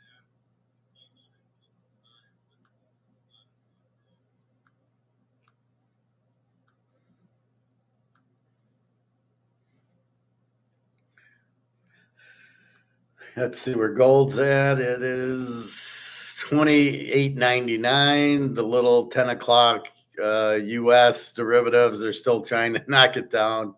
What a joke that is. It'll end about 29.03 or 4. The high for the day was 29.08. So it jumped up to 29.04, 29.08, 29.09. And now it's just sliding a little to 2,900, let's call it. And silver, 32 roughly. All right, housing markets and banks ready to go. What does that mean? Well, it's all related to the dollar. So the dollar is on its way out. You printed too much, it's gone. And the stock, so what are people going to do? Well, in the stock market and the banks, people will start taking their money out. People will need money. They're going to start losing their jobs, and they're going to need money. And therefore, people will simply, they will need money to pay their bills. So a lot of them are foreigners. 36 trillion are from outside the U.S. Germany, France, Italy, England, Canada, Japan, China, Russia have assets in our stock market and in our banks. Saudi Arabia, the king. So all these people, as the dollar goes out and their dollar goes out, they will need money. They will dump the stock market, and they will start selling their stocks, and that's what they're going to do. and that's what'll happen. So that'll cause the market to drop. But as more and more people get laid off, there's a question I ask is, what if there's no market? What the hell does that mean, Howard? Well, what if nobody wants an avocado? Can you sell an avocado if nobody wants it? How do you know if anybody wants it? Well, if you put it out for $1 and it sits and nobody wants it, sort of like what they did at Myers. So Myers goes and knocks avocados up to $2.99. Nobody wants it. There is no market for avocados at $2.99. They lower it to $2.50. We're all running to Walmart's because they're 99 cents there. So yesterday I'm there for the Super Bowl and I noticed they're buy one, get one free at $2.50, which means I got to pay $1.25 for the big avocados. Perfect. There's your market. So that's how you determine a market, is at what point do people buy things, right? If it's too expensive and nobody buys it, there's no market there. There is a market at $1.25. At $2.50, I'm not buying avocados. I'll go to Walmart and buy them for 99 cents. That's the difference. But if you want to make them $2.50, buy one, get one free, then you got your market's about $1.25, maybe $1.50 for an avocado. And that's it. So that's where your market is. Now, if you just can't sell it, if you couldn't sell the avocado at $1, and you lower the price to 25 cents, let's say, that's where your market is because nobody wants it, then you understand that's the market. So that's how you determine if there's a market. If I sell something, so if I want to sell my Mahomes card, will there be buyers? It depends on what price I put it at. And that's the key to running a business, is figuring out what can I sell this for. Now, one of the ways you do it, which I showed you on eBay, is you look at what they're selling for. So when I go to eBay,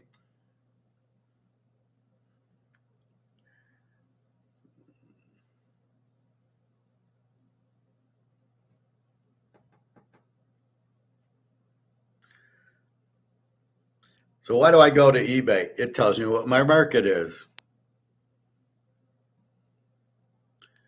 So here's the Jerry Rice card, 110,000. Oh, that's my market.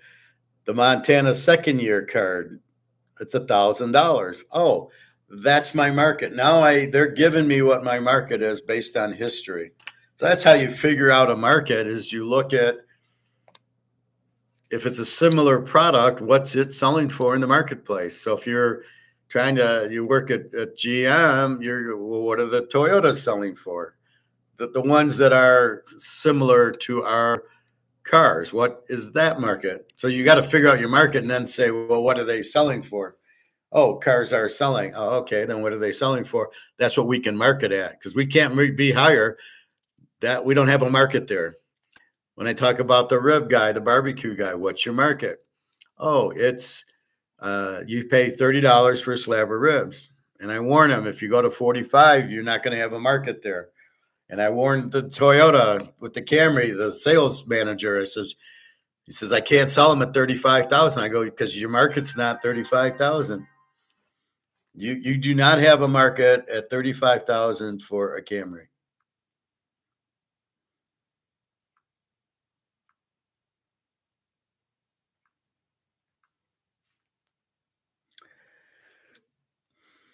Well, thank you, Ron. What's this for? You're welcome. I just got a tip. Thank you very much, Ron Weiss. You're welcome, Ron. I'm glad I made you some money. I'm making you more on gold and silver. I would go run and buy silver. Well, thank you. My pleasure. Now run and take your winnings and buy silver at $32 an ounce. And you'll make a fortune. Gold if you can do it. But again, thank you. I appreciate it.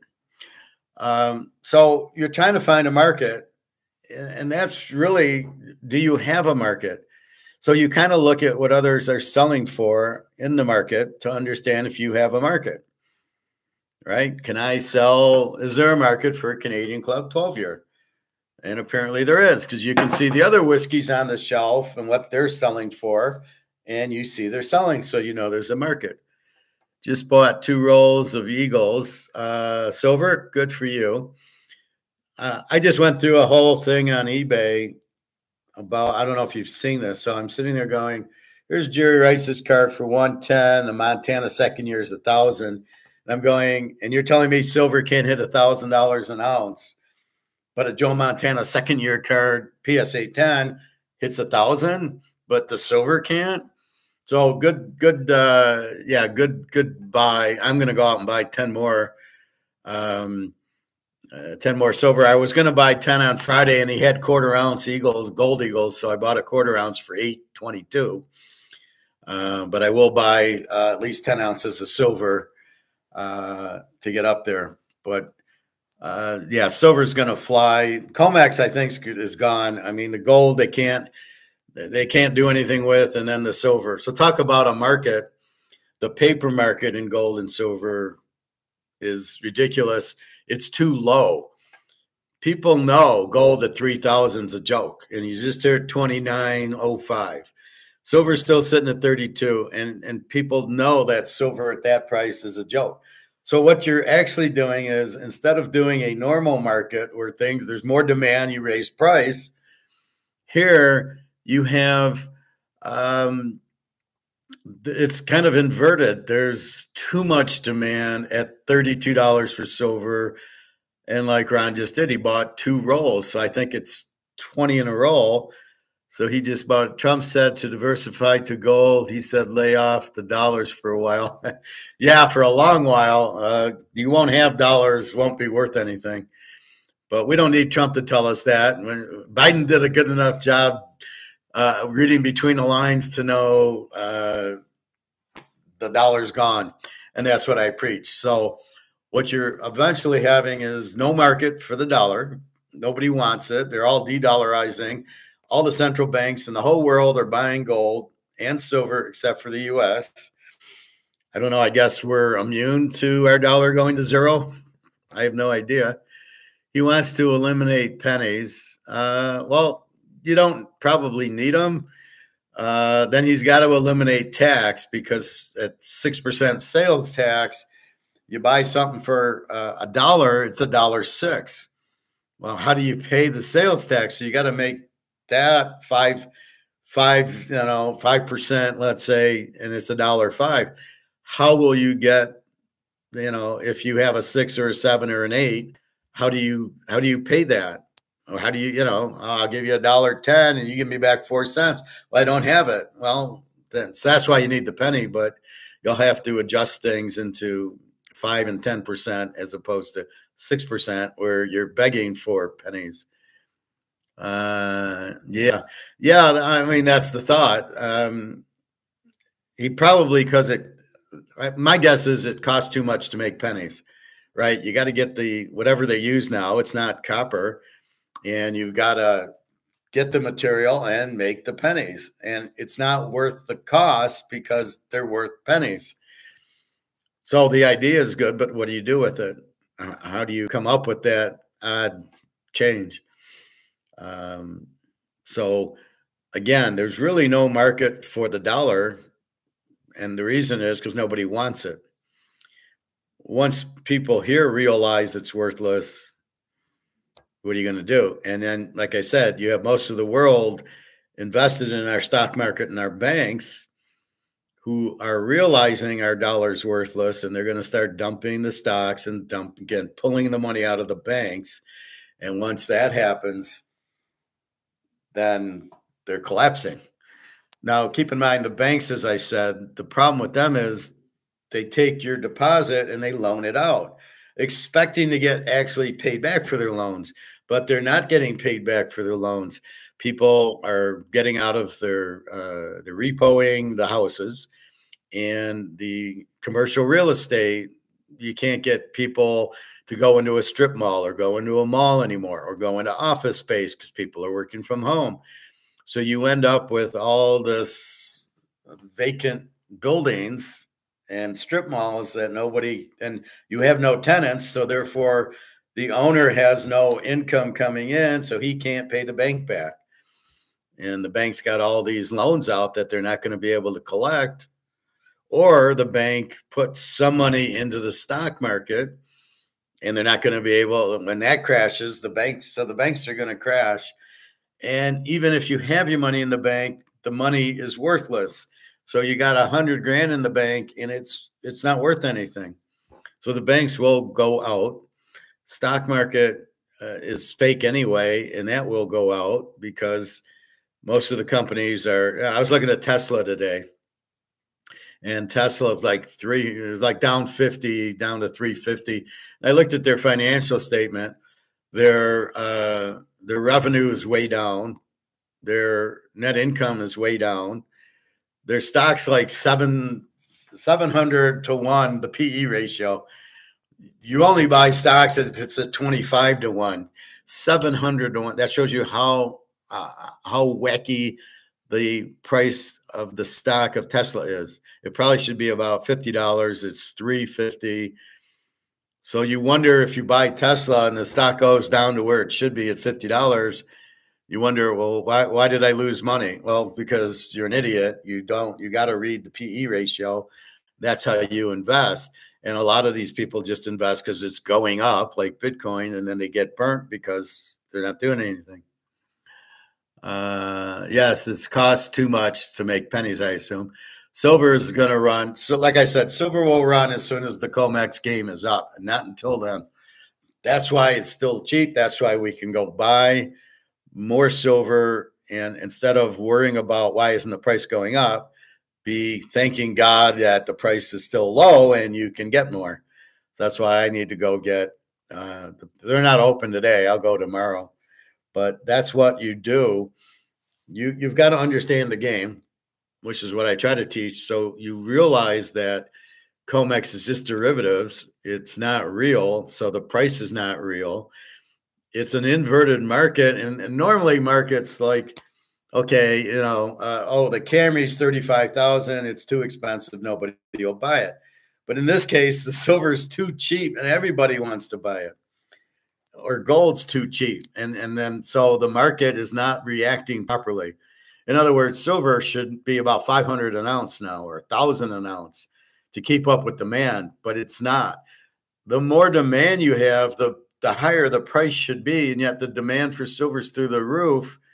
And they're 25,000 tons short, but yet the price doesn't reflect that. Good job, Goldman Sachs, JP Morgan, keeping the price down. For whom, I don't know. Maybe the military, because they need it for their Tomahawk missiles. They need 500 ounces of silver. Is that really so you can really control the price for the use? Fuck the use. The use doesn't matter. In the market, if there's high demand, the price goes up. So there's use for what? Cheerios. There's a lot of people that like them, yet the price went up to $6. Why aren't you suppressing the Cheerio price at 98 cents? Because you can't, because the market controls it. And that's the point. Is there a market? And then what's the control of it? They say for new, sell some gold for silver. I wouldn't sell gold for silver. For all the tea in China, you got your gold, you hold it. You do not want to sell gold for silver unless you just have no money, but you've already, gold. All right. We bought gold, what, 1,800? It's at 2,900 now today, 2,905. Why would you sell it? It's going to the moon. Why would you sell it? I get the concept because you think silver's going to run, but gold's running. Let it run. There's no reason, nobody in their right mind selling gold because of you'd have to get back into this. Okay, so you get back into this and you buy silver. Okay, so really technically you've traded your gold for silver because you think silver is going to run from 30 to 1,000. And I do. Now, it depends on your situation. I am not selling any of my gold. I'm only going to sell my monopoly money for silver. So now I go buy silver with my monopoly money. So if you're out of dollars, then I agree with you. If you don't have any more dollars, Yeah, you might sell your gold for silver, but I'm not selling any of my gold for silver. Even a tenth of an ounce, which I can get $300 for, I'm not selling that for 10 ounces of silver. I got the gold. Thank you very much. Because I know what gold's going to do. So I don't know if they don't think gold's going to keep running. Gold, you're going to see a 20 with 3 zeros. And silver, you might see a 2 with you might see 2,000. But if I still have paper left, then I do a kind of a silver Rumpelstiltskin, where I trade my dollars for silver instead of gold. But I don't really want to get rid of any gold. But yes, if I had to, it would be for silver. However, I got 700 ounces of silver, so I'm not getting out of my gold for silver. I'll buy more silver. I think my goal is 1,000 ounces of silver. If it goes up $100, you make $100,000. That's pretty good. So that's what we're all waiting for. When silver starts jumping, we're all retiring. Except for I'll help Alex out. A tiny bit can be a lot of silver. I agree. I understand. And I don't doubt it. I think it depends how much gold and silver you have. So if you have, like I say, if you have 500 ounces of silver and 50 ounces of gold, I'm not selling my gold for silver.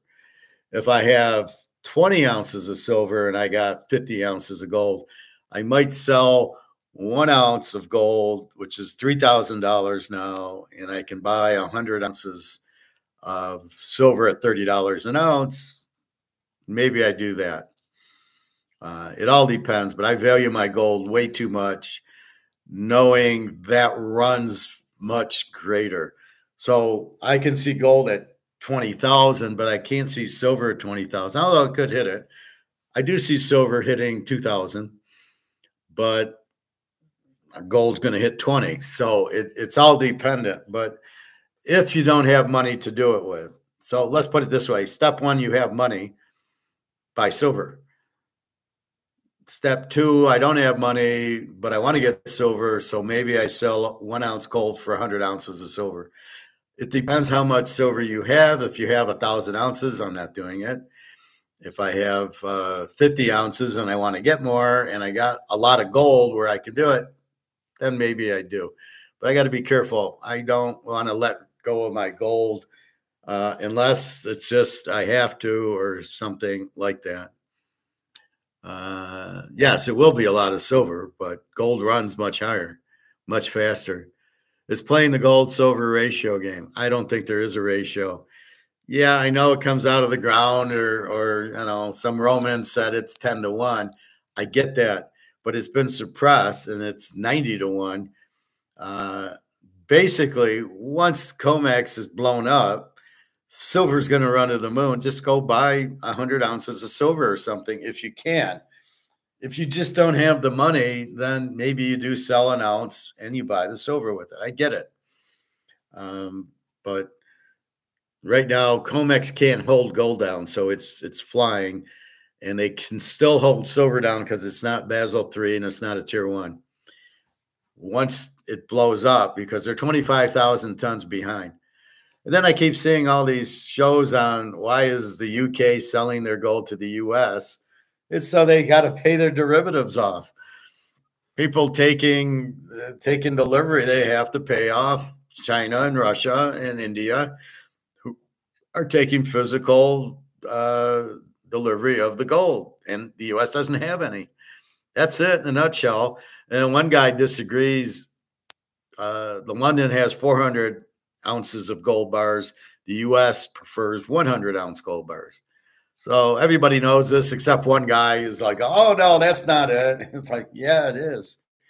We might have 400 ounces, but the new stuff, we want 100 ounces, apparently.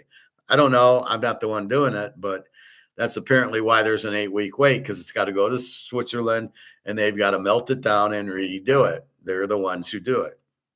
Anyway. No, I mean, when gold is running and silver is low, I will buy silver because the silver chases gold. No, you're fine. You're going to make money in either one, right? So if you sell an ounce of gold to buy 100 ounces of silver, you're fine. I get that. Um, it's not a bad strategy. I don't know if we get 10 to 1. All I know is gold's running, and I'm like I tell you about roulette. If red's hitting, I sit on red. I don't go to black. So until silver starts moving, now when silver starts moving, you might sell an ounce of gold, and then silver hits 37. Okay, here it goes. Now maybe I jump into it. But right now, gold's doing a pretty good job. It went through 2,800 real quick. It was 2,910 this morning. It's like 2,900 right now. So yes, I understand. It's where can I make the most money? And if you think silver is about to fly, gold is flying.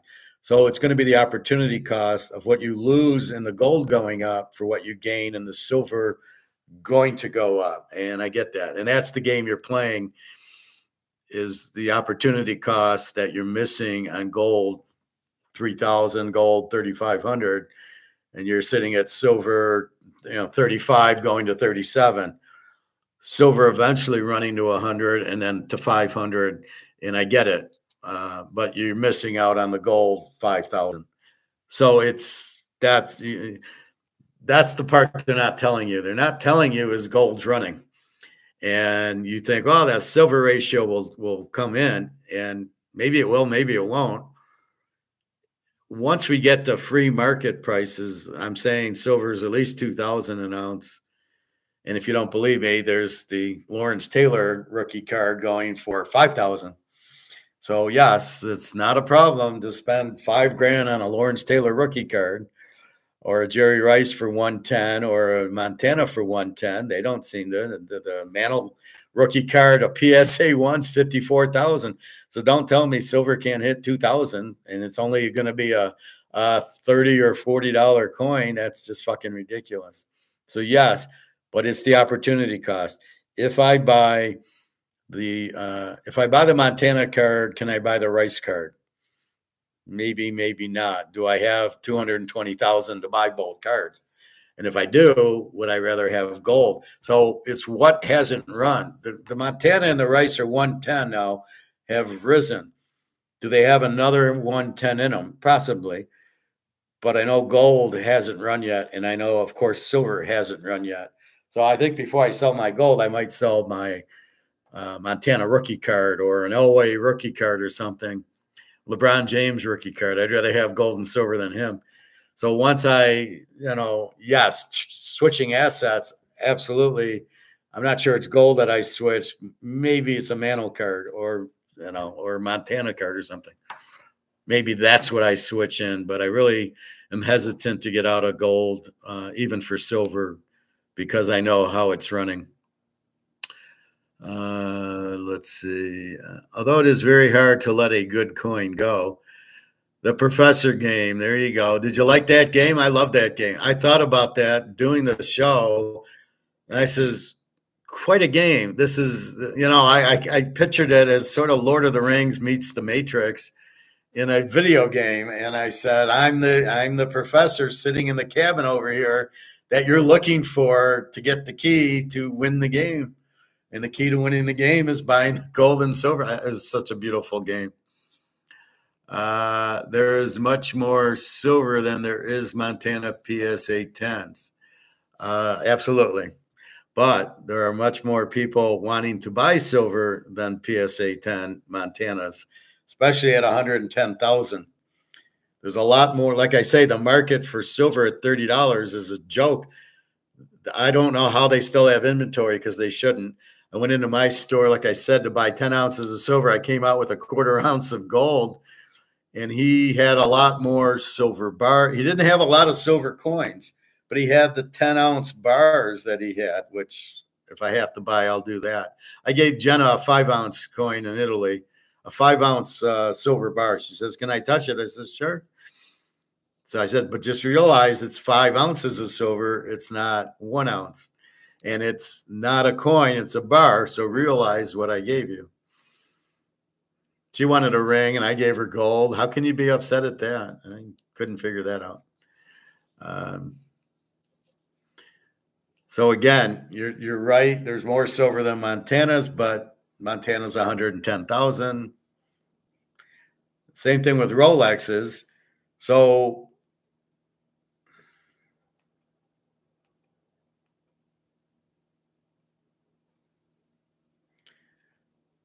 what do you do with the Rolex? Here's a Rolex, 820,000. Now you know you're going to make a fortune on it, but who has 820,000? Or okay, this one's only 513,000. So you can see Rolex's run, and you can see they're very, very limited. Is there demand? Well, I would say there's more demand for silver than a Rolex, or gold, or Rolex, or Mantle or Montana than a Rolex. I would heavily agree with you there. But it doesn't mean the Rolexes, they probably make 10 Rolexes. They make very little. It's like one a year, like that one I just showed you. They probably make one a year. And that's probably a used one because people don't want to wait.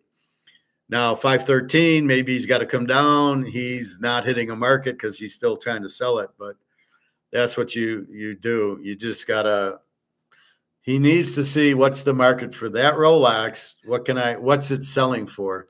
And I would say go into the jewelry store. There's a Tappers by me at 8 Mile. I'm at 9 Mile, and they sell Rolexes. And I bet you I could go in there and say, what is the market of this one? And they would, maybe they'll tell me, maybe they won't. But, you know, and they're retail. What are you selling this for? Or you don't even bring this in. You just write it down and say, well, I'm looking for this Submariner diamond Rolex. What are you selling it for? And then you'll get a feel for the market because they're the ones selling it. So again, the market is what people buy it for in the market, and the price is the indicator.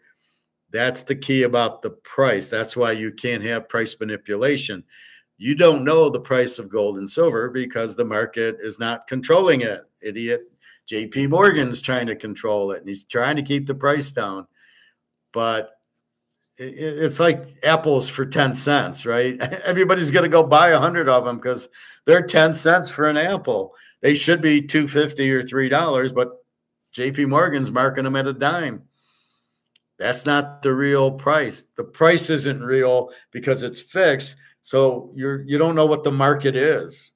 So if I got a different apple, I don't know what I'm selling it for. This idiot's got it at 10 cents. And that's what he's got at gold and silver. He's got gold at $29, $2,900. He can't control it anymore. The dam's broke on that. So you got your fingers in the dike, and the dike's busted, and there goes gold. Up $100 in a week, and now it'll be $3,000 probably by the end of this week. Probably $3,100 by the end of February. On its way to $3,500, on its way to $5,000. And then on its way to 20,000, and then wait till BRICS gets a hold of it and says, hey, we got a gold backed currency, and it's really going to go. Silver will be right behind it as soon as it's allowed. But right now the market's fake. So you don't know the price of silver, and you know it ain't $30. And that's why I just run and go buy as much silver for $30 you can buy. I mean, that's what I would say, as much as you could buy. Now, if you need to trade your gold in for it, fine. If you can get away with monopoly money, fine. And if you need to sell a Mahomes card, one asset to buy it, I would do that too. That's a good thing because gold's still running. Okay, let's take it like gold's just hit 2,900 on its way to 3, on its way to 35. Boom, boom, boom. So you don't want to miss the roller coaster. You don't want to miss the ride up to get into silver, because now silver's not going up yet. But if you have let's say you have this card.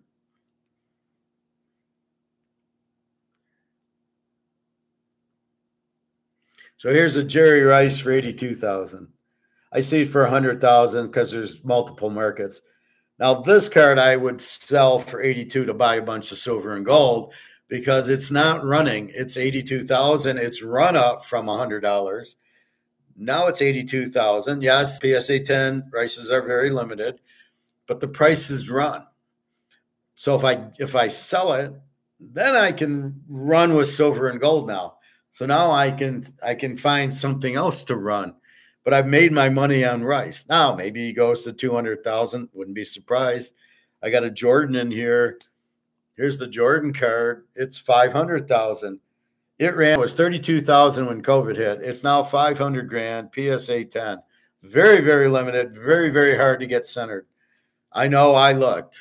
And that I could consider selling because it's run, and that's it. So the key indicator for Ron and everybody would be take something like that has run, Montana rookie, Rice rookie, Jordan rookie, LeBron rookie. It's run, sell it and get the gold and silver with that, as opposed to getting out of gold, missing the run that it's on, and then selling it for silver. Now you're waiting for silver to run, and you're missing the gold run. Well, with Jordan and Rice and Montana, they've run.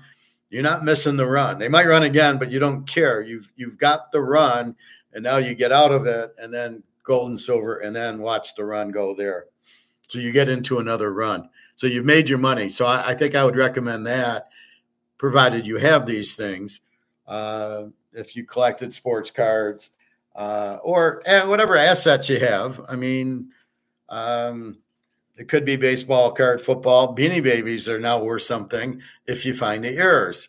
I was showing you the radar of the bat I got in 1995 when everybody would, you'd get a call, hey, the store has beanies, and you drive to the store to get your beanie. Well, if they are errors and they say CVC instead of CE pellets, all of a sudden the bat, which you think is worth $5, is worth $400 or $500. You don't even have to get it graded. You have this. So you could start selling those because of the errors, and then buying gold and silver with that. So again, it's any kind of asset that you have, but if it's already grown and run, then that's the one you want to get out of, not the gold and not the silver, of course. And you certainly don't want to get into this lovely crap monopoly money.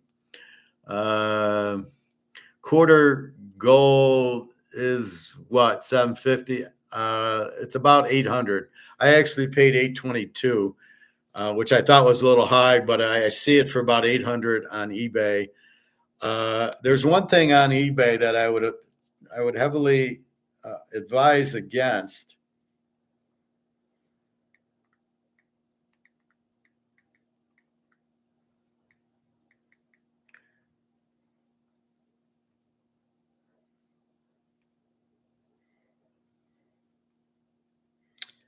And okay. Direct from Amex. I assume that's Asia Pacific, Mexico. I would heavily avoid those coins from there because they're always about $50 higher. Let's see.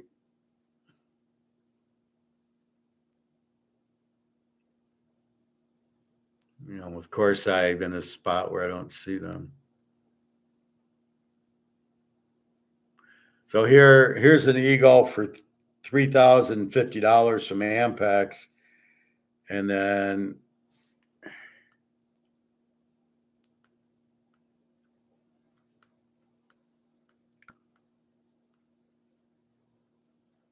well, let's look at this one. So here's a Maple Leaf from Ampex, 3,041. Here's a Maple Leaf from Joe Blow, 3,018. So you can see it's $33 higher to buy from Ampex versus whoever this is. And basically, it's obviously the same coin. I do that all the time. If I buy a cauliflower, why buy it at the expensive store where I buy my meat? I go to Meijer's and buy it. It's a fucking cauliflower or a broccoli. It's not like, so it's a gold coin. It's the same thing.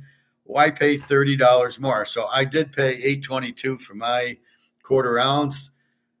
Probably should have been about $8. I didn't really, normally I ask him first, and I see he's got a pricing sheet, and I kind of look at the sheet and I look at the spot, and then I go, okay. But in this case, I didn't do that. I've always been bitching at him. Where's your quarters and halves? And he hasn't had it for a couple of months. He didn't have any ounces. He just had some quarters. And so I bought the quarter from him. And it was a little bit more, but I know by now it's probably $8.22 now. But anyway, so be careful if you are buying on that. Stay away from this AppMax and go to, like this BG is probably good. Like here's a tenth of an ounce for $3.50, half an ounce for $15.30. Here they're $3,000, a joke. BG. So I don't know who BGAS is. They're a pretty good seller. Here's a quarter ounce. See, now keep in mind it's $7.40, but it's a guy's running a fucking auction. He's out of his mind. Just do buy it nows on here. You know the price. You don't do auctions. You're never going to get more. Why would I pay more in an auction if I can get it in a buy it now? Right? He's 800 in a buy it now. The auction is never going over 800.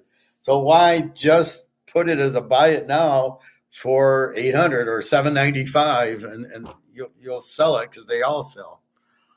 Anyway, so that's kind of what it is. So yeah, I probably overpaid $20. I didn't care. I got him before. He gave me a 1/10 gold PSA 70, and he let me have it for 300 instead of 350. So, there I got. We even out. eBay taxes the shit out of me on gold. I'm in Jersey. But do you normally pay tax in Jersey? See, I don't pay tax in Michigan. There's no sales tax for gold in Michigan. I don't know. I would almost call my guy because he's in Michigan and say, I want to buy. Are you going to tax me? He might, because your address is going to be New Jersey, unless you can find an address to sell it to that there's no sales tax, because there's not sales tax for gold and silver in certain states. Some there are. I'm not sure that it's legal to tax you in New Jersey because it's money. You really can't tax money. It's money. It's very strange. Then you should not be taxed on eBay. Well, when I asked the dealers am I going to get taxed if I buy a quarter ounce, let's say, they'll go, we don't tax you. It's eBay that does the taxing. Well, I know Michigan is not supposed to be a tax state, but I can go to my store and then I know what I'm paying. So I don't, if I were going to buy on eBay, there's a lot that say free shipping, but they can't answer the tax question. When I try to ask somebody at eBay, I can't get an answer. I thought I read once a year or two ago that it was only on gold over $500, under 500. So if you bought an ounce for 2,000, they weren't going to tax you. Now, again, I don't know if that's Michigan or that, but you shouldn't be paying tax on gold and silver because it's money. It's not, it's not golf clubs or anything.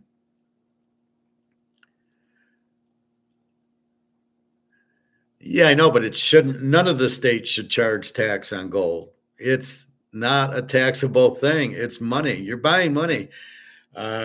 This is the problem with it. But yeah, I know it's per state, but I'm saying that's wrong. It shouldn't be.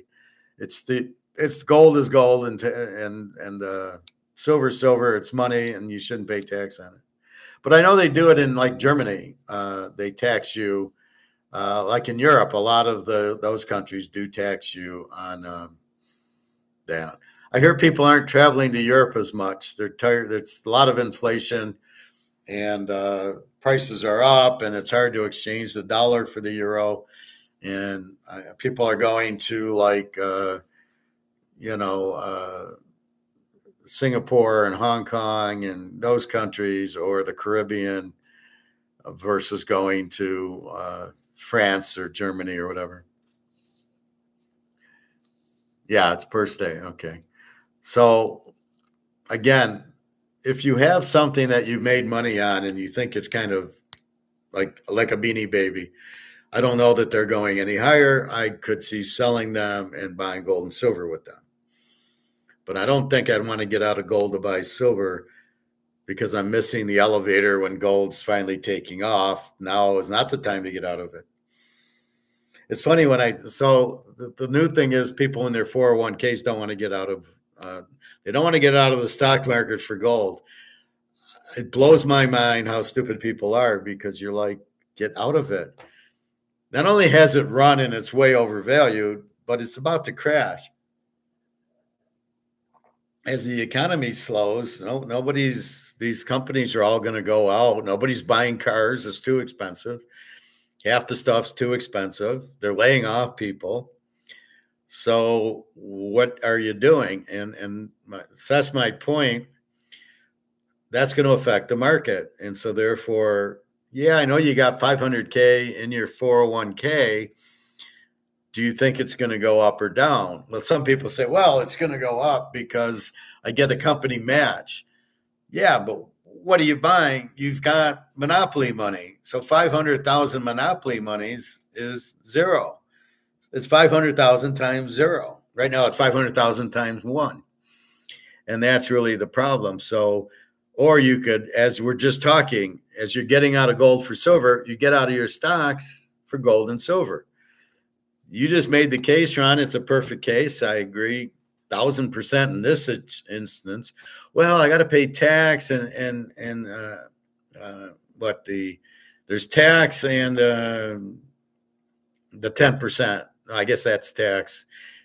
Well, no, I got to pay income tax and then the penalty. I got to pay the 10% penalty if I'm 50 years old on my stocks. So I don't want to pay the penalty. So you're going to watch it go to zero. Well, you could be in gold and silver that are finally going up on the elevator. And that's kind of where you just shake your head and go, what the fuck? Why? You're afraid to pay the tax? Okay.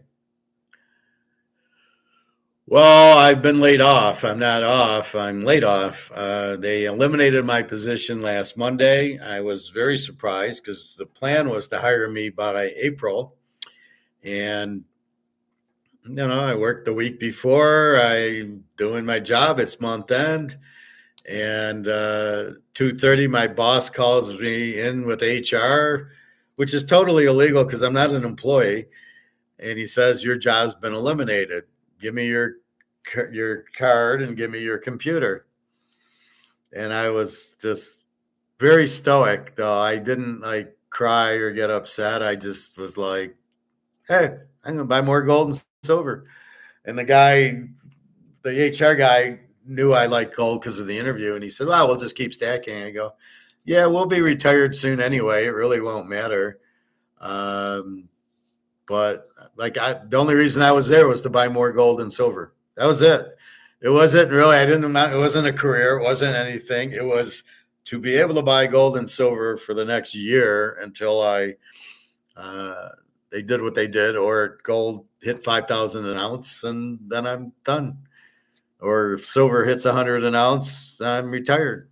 So I'm just waiting for that. No, not Super Bowl. No, this is a job. Did you work long enough to collect unemployment? Yeah, sure. I don't think you have to. I could have collected I collected unemployment last year when I lost the Harley job. I'm really, I think these companies are so poorly managed. They don't know what the fuck they're doing. Harley's was supposed to be a year, and they let me go after. They didn't let me go. The position ended after 5. I'm not doing anything wrong. I'm an expense that they're trying to cut. So here, Tenneco was bought by Apollo Investment, like BlackRock, and all they were doing was they pulled ignition from powertrain and to sell it. And so to make it easier to sell, let's get rid of Howard's purchase order. We'll make it easier to sell. Now, I think I was too efficient. They brought me in, didn't know how long it would take me to do stuff, but I'm too quick. So I eliminated myself, I believe. All the projects they wanted me to do, I did, and it was all done. And I am surprised, but the job was eliminated. So, okay. Was it me? No, I don't think so. There was only 3 people in my group, and the boss isn't going. Although he was making 220, and I just laughed going, this guy's making 220. You just let the wrong guy go, fellas. He was from Brazil. He couldn't barely speak English. And this is what you're running into at work now. I'm glad I'm close to retirement. You're basically the culture clash. Like I was telling you about Carmen, the Romanian girl, or Jenna, the Ukrainian girl, you have the culture problems, right? When I first started talking to Jenny, she says, "Are you alone?" And I got offended by it, like, well, not a loser. I got friends. What she was really asking is, do you have a girlfriend? But instead of saying that, she said, "Are you alone?" And same thing with Carmen. She was like asking me, well, I want to marry you so I can get a green card. I don't think that was I think it came out that way, but that wasn't really what she was saying. And I think here's this Brazilian guy, and he has no idea how to talk to you. He never really sat down to understand me. And at the end, he was kind of nervous to lay me off. So we went and talked to HR. And when I went in there, I thought, oh, I'm finally going to get hired, because it was about 90 days. And I thought, oh, okay. Now, I wasn't on a 90-day to get hired. I was strictly, we want you now. So can you start contract and then go, and then we'll hire you by April. And I says, so this is a permanent position? And they said, yeah. And they lied right to my face, because it wasn't a permanent position, because I should have got paid for Christmas and New Year's, and they didn't pay me for it. If I was an employee, I would have got it. So anyway, that's their loss. And so I'll get unemployment in a couple of weeks. I got paid Thursday. I get my last check this Thursday, and then we'll start going down to play poker a little bit more, and then buying more silver, and just waiting for it to zoom. And then that, you know, as I say, if you have 100 ounces of gold and it goes up $100 like it did, you just made 10 grand. But do you realize you just made 10 grand? Going from 2,800 to 2,900, do you realize you made 10 grand if you had 100 ounces of gold? Or 50 ounces, you made 5 grand. For doing nothing, just be smart enough to have gold, you just made $5,000. Okay, and it went from 2,680 to 2,780 to 20. So you made $200. So 50 ounces, you just made 10 grand.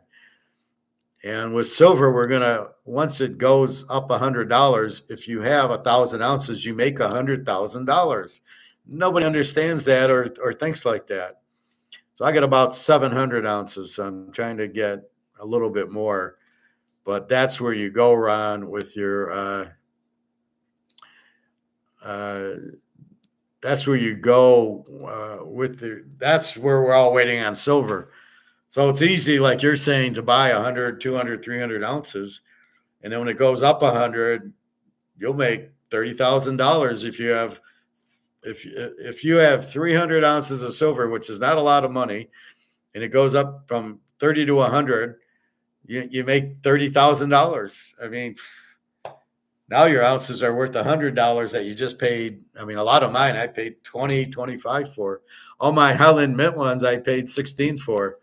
I got a Jordan, a Kobe, Frank Thomas, and Marino, and Montana. Some of them are worth $80, $90 right now. The Jordan's worth $150, and the Kobe's worth like $150. They're little silver two-tone coins. So it's not just the silver, it's also the player. So those are getting quite valuable.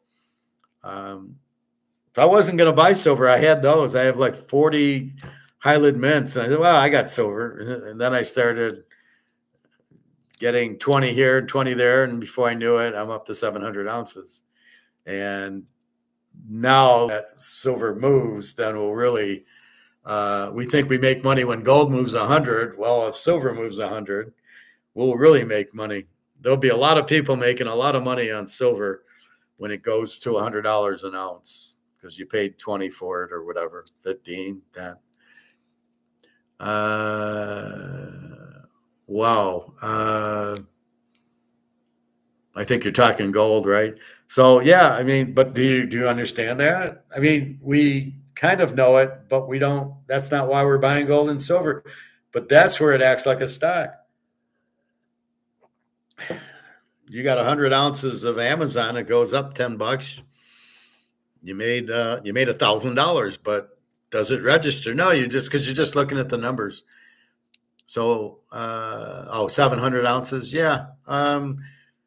and it was by accident. I'm really buying gold, and I'd go, and then they didn't have any gold, let's say, or they all they had was ounces.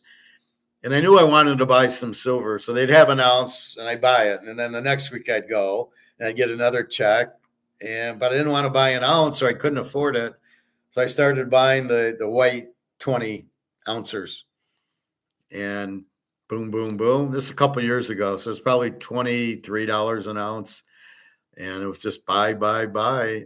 My latest one, I bought the 2 ounce.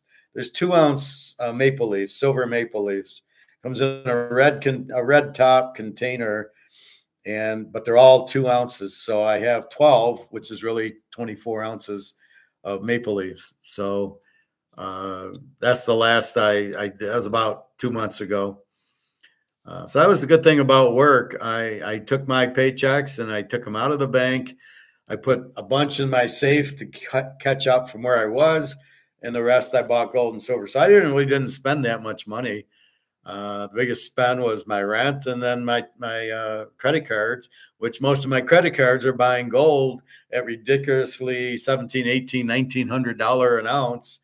I put on the credit cards because I was in a hurry to buy them before gold jumped. And now I can just sell an ounce and pay off, pay half of my credit card. So I don't know, but I look at it like a house. You got a $200,000-$300,000 mortgage. You're not paying it off in a month. You're taking 30 years to pay it off, and you don't care. So that's how I look at credit cards. It's like, fuck it. I'll pay a little bit more than minimum, but I'm figuring that I'll let gold run and I'll let the dollar go to zero, and probably won't have to pay them. Will the banks even be around? If I have a Chase credit card, is the bank going to be there? Probably not. Not when silver breaks and all their derivatives get fucked. Is the bank going to be there? Absolutely not. The bank will be bankrupt, and you're not going to get a bailout from the central bank because they don't have any money to give them. Thanks to that $36 trillion debt, there's no going to be a bailout. There'll be bail-ins, but I'm not playing that game. I'm not sitting in the bank to get a bail-in.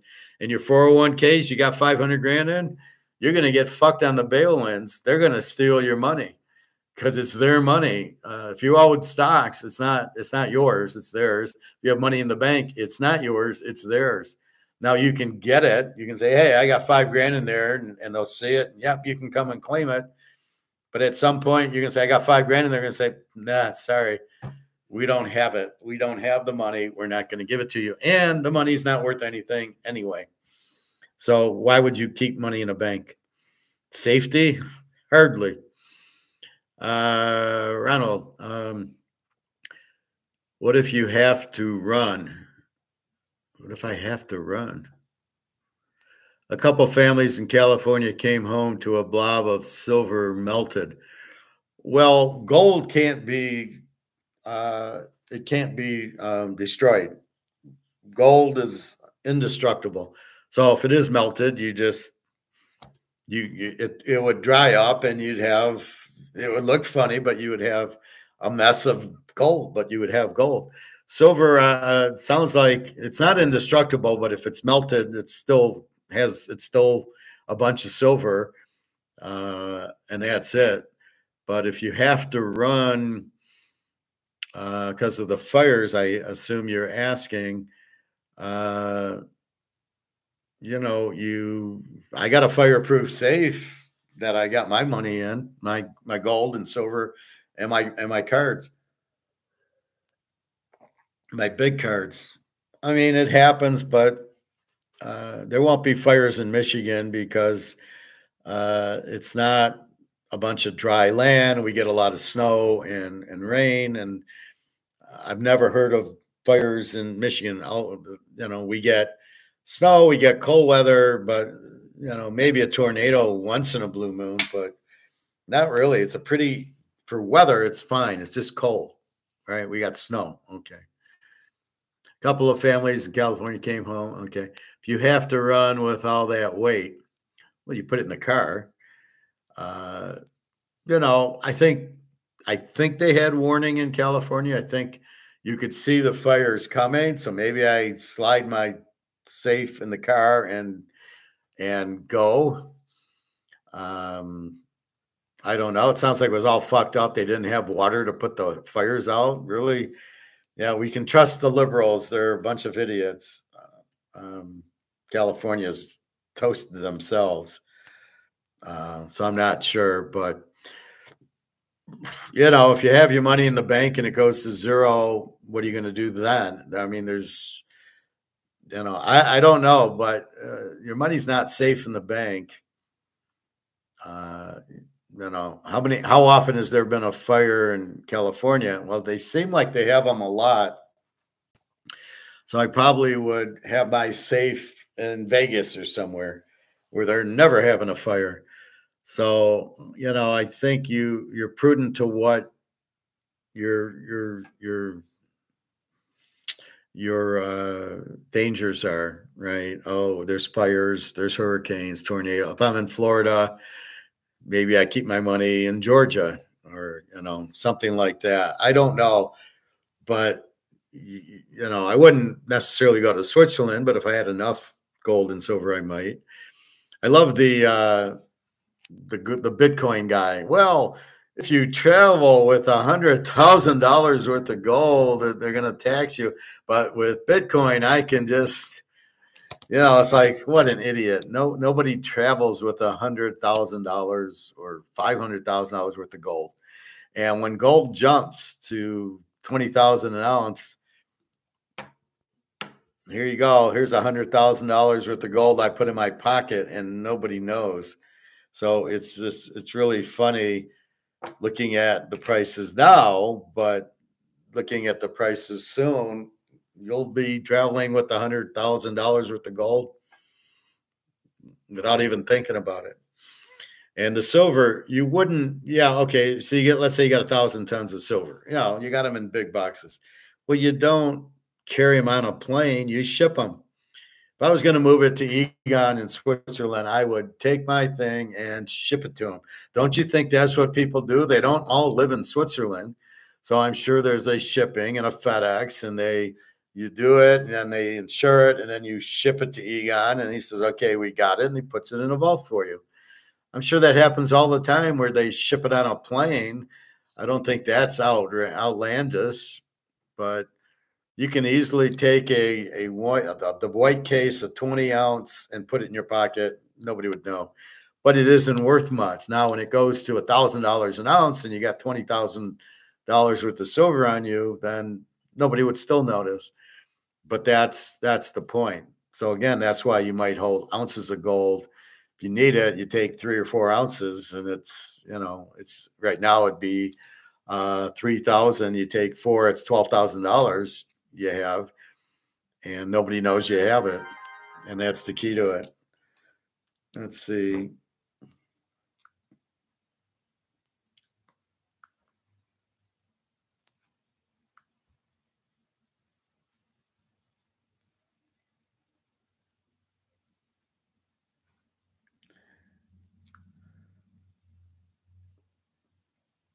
Oh, that was weird. Oh, okay.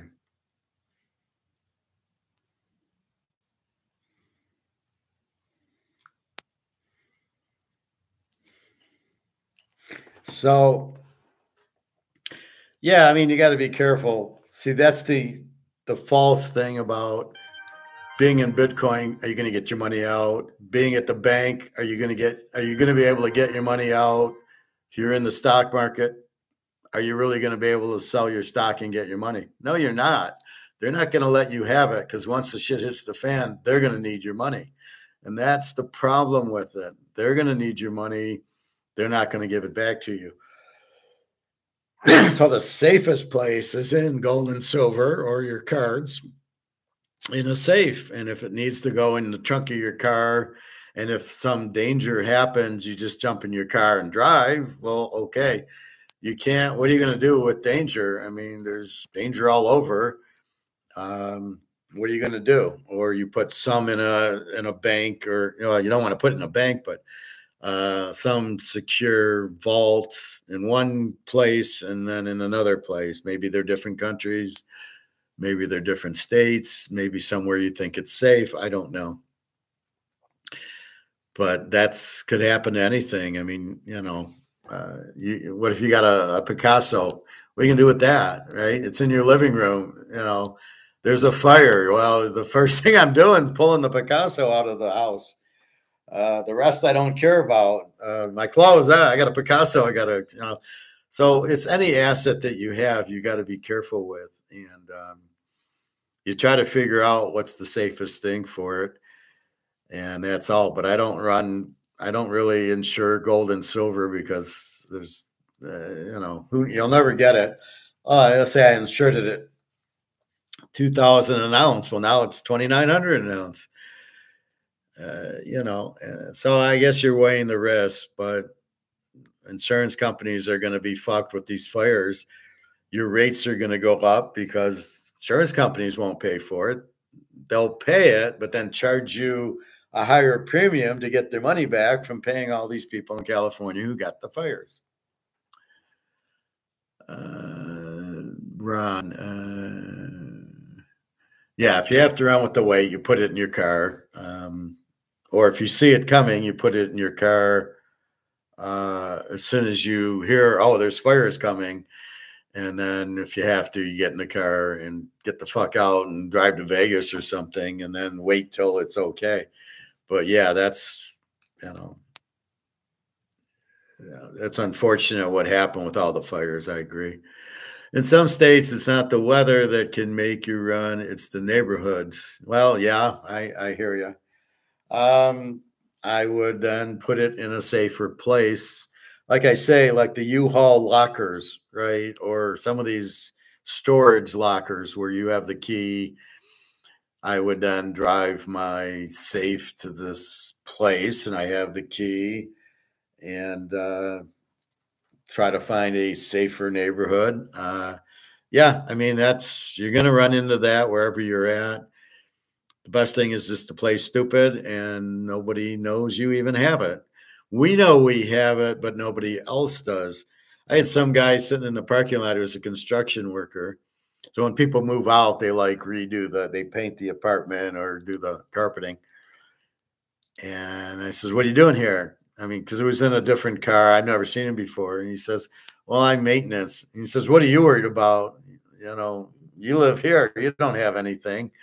And I said to myself, perfect. Yeah, you keep thinking that, and we'll see. So again, art of war, I'm using camouflage to, what does he call it? Like you're making them think this, but you're really doing that. So I'm like, okay, good. Yep. I have nothing. I got $5 to my name. That's it.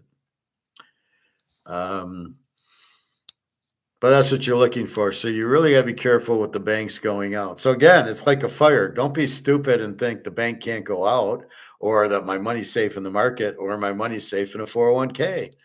And then it goes out and you're like, well, fuck, why, it blindsided me. Well, they're not helping you. The government's not helping you because the banks are the ones that want your money to bail you in when they're not getting their interest payments from the commercial real estate and the people who own houses. They're not going to help you. You're on your own. You have to be smart enough to see what's happening. Oh, wait. Yeah, they're printing the money to zero. So your thought is not even to be in money, right? Get off the Titanic before it sinks. And your guys, well, it's not. The 401k people are like, well, it's not going to sink. And I'm like, yeah, there's a big hole in it and the water's coming in. It's sinking. Get on the lifeboat. And that's what these 401k guys are thinking. Well, it's not going to sink. And me and you go, yeah, it's going to sink. It's sinking. And the 401k guys are just clueless. They don't even realize the boat can sink even with a fucking hole in the side from the iceberg and the water rushing in. So this is the problem. But banks, you can't trust banks. You can't trust the government, who are run by the banks, by the way. And you can't trust the stocks because the stocks are way overpriced because they're being manipulated. It's as much as the gold and silver are under market, the stocks are over market. I mean, Tesla's got like a 700 PE ratio. I was taught 25 is it. If it's over 25, maybe 30, you're not buying the stock because it's ran. The price, what that tells you is price to earnings. So if they're only making this much, the price should only be 25% higher. But if the price is 700% higher, well, wait a minute. That doesn't make sense. Your earnings can't support this high PE ratio. And eventually the earnings will show out and the price drops because the price is not correct to the earnings. It should only be 25. So anyway, that's stocks, but that's the problem. All these stocks are way overvalued. So you're in a 401k. Oh, I got 500,000 in my 401k. It's not real. The value will never hold. And then, yeah, the fact that the company matches sounds nice, but they're matching you with monopoly money. Does that make you feel better? So my one friend in Florida is all scared. Oh, I got to pay tax on it. And I'm like, it's monopoly money. It's not worth anything. So that's your first thing is like what you're saying, Ron. You definitely get out of money and go into gold and silver. If you want to get out of gold, go into silver, fine. If you want to get a mantle card and sell it or something that's already jumped to get into gold and silver, that's fine too. I wouldn't be opposed to that. Although I can see the mantle card jumping some more. 54,000 for a PSA 1 rookie. Unbelievable. But that's the power of Mantle, right? He's got a PSA 9, 1965. It's going for 60,000. Something doesn't add up there. I'd rather have the PSA 9 Mantle, even though it's 65, than the rookie. That shows you the power of the rookie. But if you bought Montana at $200 like I did, and it's 110, yeah, you probably you might think of selling it. But I don't, that would, you want the run up. So that's the only problem with gold. It's running right now. It's not run up yet. Some people bury their silver in a PVC tube. Well, anywhere, I mean, I'm fine with the safe, but anywhere that it's safe. Like I said, with gold, I'm really not worried about a fire because you can't destroy gold. Even in a fire, it's just going to melt and it'll harden up, and you can't destroy gold.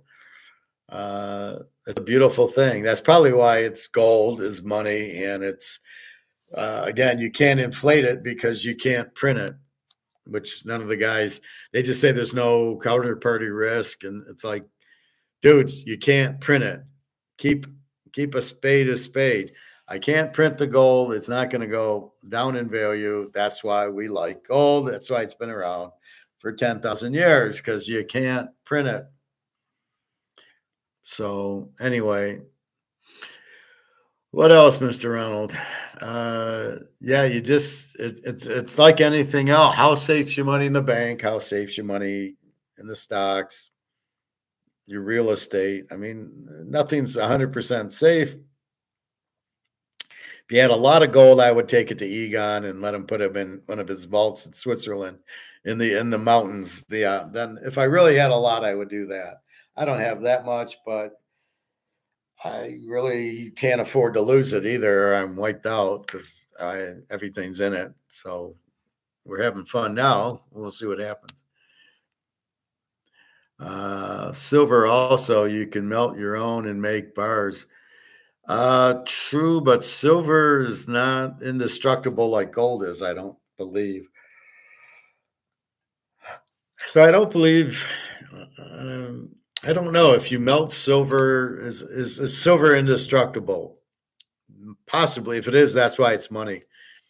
But I know gold is. But I thought silver, no, silver wears out. If you use silver for things, it will wear out. Gold will never wear out. Maybe you can melt it, but it will wear out that you can't use it again. Okay, so then how does it wear out then? Because I know it wears out. That's the beauty of gold. It can't wear out. Silver does. Like this could be Julius Caesar's, but silver It can't be Julius Caesar's. But I was watching like the Roman Empire, and it's like very parallel to what's going on now. A lot of corruption.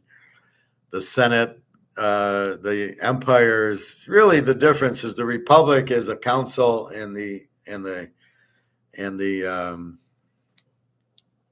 what do you call them? The part of the senators, and then the empire is a more of a dictator, Commodus or what's his name, Nero. They didn't use the Senate. They made all the decisions. And the problem is getting a good, like Augustus Caesar was great, but then you get Nero and Caligula, and they're a bunch of morons. So you got to be careful who's running your place. And like a football team, you get a lot of idiot coaches. So you got a lot of problems there. Just like silver coins, the dimes are so worn out, you can't see the dates. Yeah, and I don't know if gold wears out like that, but if you have an old gold coin, then you can always, like, I gave the guy my old wedding ring. It was white and yellow gold. Probably why I got divorced, because it was white gold. I only like yellow. And with the gold, he went to melt it. He gave me whatever, and then he sent it away to the melters, and they must pay him to melt it. And then I don't know if they give him back coins or whatever they give him back, or jewelry or whatever. But that's what they do. They melt it down. But I don't know about silver. Silver is not like gold. It's a little different. But yeah, silver does wear out. But it's not even that it wears out. It just becomes worthless. It's not indestructible. That I know. I know some people want to buy your phone or your computer because they want to take the gold and silver out of it. There's really not a lot of gold and silver in the computer or the phone. It's like this. It's like this much. It's nothing. But people, that's why I'll pay for your phone. They want the silver. Excuse me, getting tired. So anyway, that's it. So be careful of your money in the banks and the stock market. And don't use the excuse, well, 401k. I do have some junk silver, Roosevelt dimes. I have one Mercury dime. Yeah, but what are you going to do with it? You're not going to the market with it, the grocery store, because things aren't going to be priced in silver. And once they start taking gold and silver, things will be priced in gold and silver. You don't need the junk silver. I didn't buy any junk silver. It's not worth it. We're not going to a barter system. If we're going to a barter system, I have a better chance selling my Mahomes card than a Mercury dime, let's say. If you think you're going to go buy milk and eggs at the grocery store, again, I'd still have a better chance with the Mahomes card than silver. It's not going to be priced in these prices. These are monopoly prices. These are shit dollar prices. So that all goes out the window. And, barter is when you don't use money. Well, if you're using silver, you're not bartering, you're using money. So anyway, that's where we're at with that. So again, we talk Super Bowl, we talk banks and COMEX going out and the banks going out and stock market going out, Bitcoin going out. All the paper stuff are going out because the reality that the paper dollar is worthless is what's starting to hit home. And you'll see it. More and more people are doing. You can see gold running and running and running. Yeah, it's the central banks, but it's also people like us going, if the central bank's doing it, maybe we need to. And we see the price go up. We understand the dollar being worthless. So that makes us then buy gold and silver because we're like, well, if it's good enough for the banks to buy, I guess I could buy it. Only I know exactly what's going on. So I say, well, I don't want to be in dollars. So I have to get out of dollars to, and the only thing I can get into is gold and silver. I made that analogy when Biden took over. I'm sitting there going, oh, fuck, he's $7 trillion. Oh, that's inflationary. And I said, well, what do I do with my money? Well, I'll buy euros. And I go, no, that's price fixed also. That's printed to death. Well, I can buy Swiss francs. No, that's printed to death. And then the alarm went off. I can't go to dollars. And then it's like, what can I go? And then with my background, it took me to gold and silver. And that's it. There is no other lifeboat. I was watching Andy Shackman, and he called it a life raft. So I go into his comments and I said, no, I call it a lifeboat, not a life raft. If you're going to steal my stuff, please at least do the right thing. Or maybe he heard lifeboat and he's trying to be a little different. Well, Howard says lifeboat. I'm going to call it a life raft. It's like, no, it's a lifeboat. It's not a life raft. Oh, God. These people just try to steal all my thunder, and I get them. Bill Halter. Oh, the chairs on the Titanic. No, you don't get it, Bill. It's not the chairs on the Titanic. He steals a lot from me. Keynesian and Austrian, he's tried to steal from me. Well, I really don't know what they are, but Austrian seems to be that it's just common sense. And I'm like, hey, where did they get this idiot from? Ron, the coin store will pay me 90%. Is that gold or silver? If I have 3 ounces of 90% silver, the store will pay me that. Well, what if it's 100% silver? So if I have a regular 999 silver and spots 32, I expect to get 32. I expect to pay 34, but I do expect to get paid 32 if it's the 999 rounds. It's still, an ounce of silver. It's still 1 ounce. It's still 999. I should get, because that's why I'm buying silver and gold. I don't really want to get, it's a PSA or an RSA 70 or things like that. They're calling me for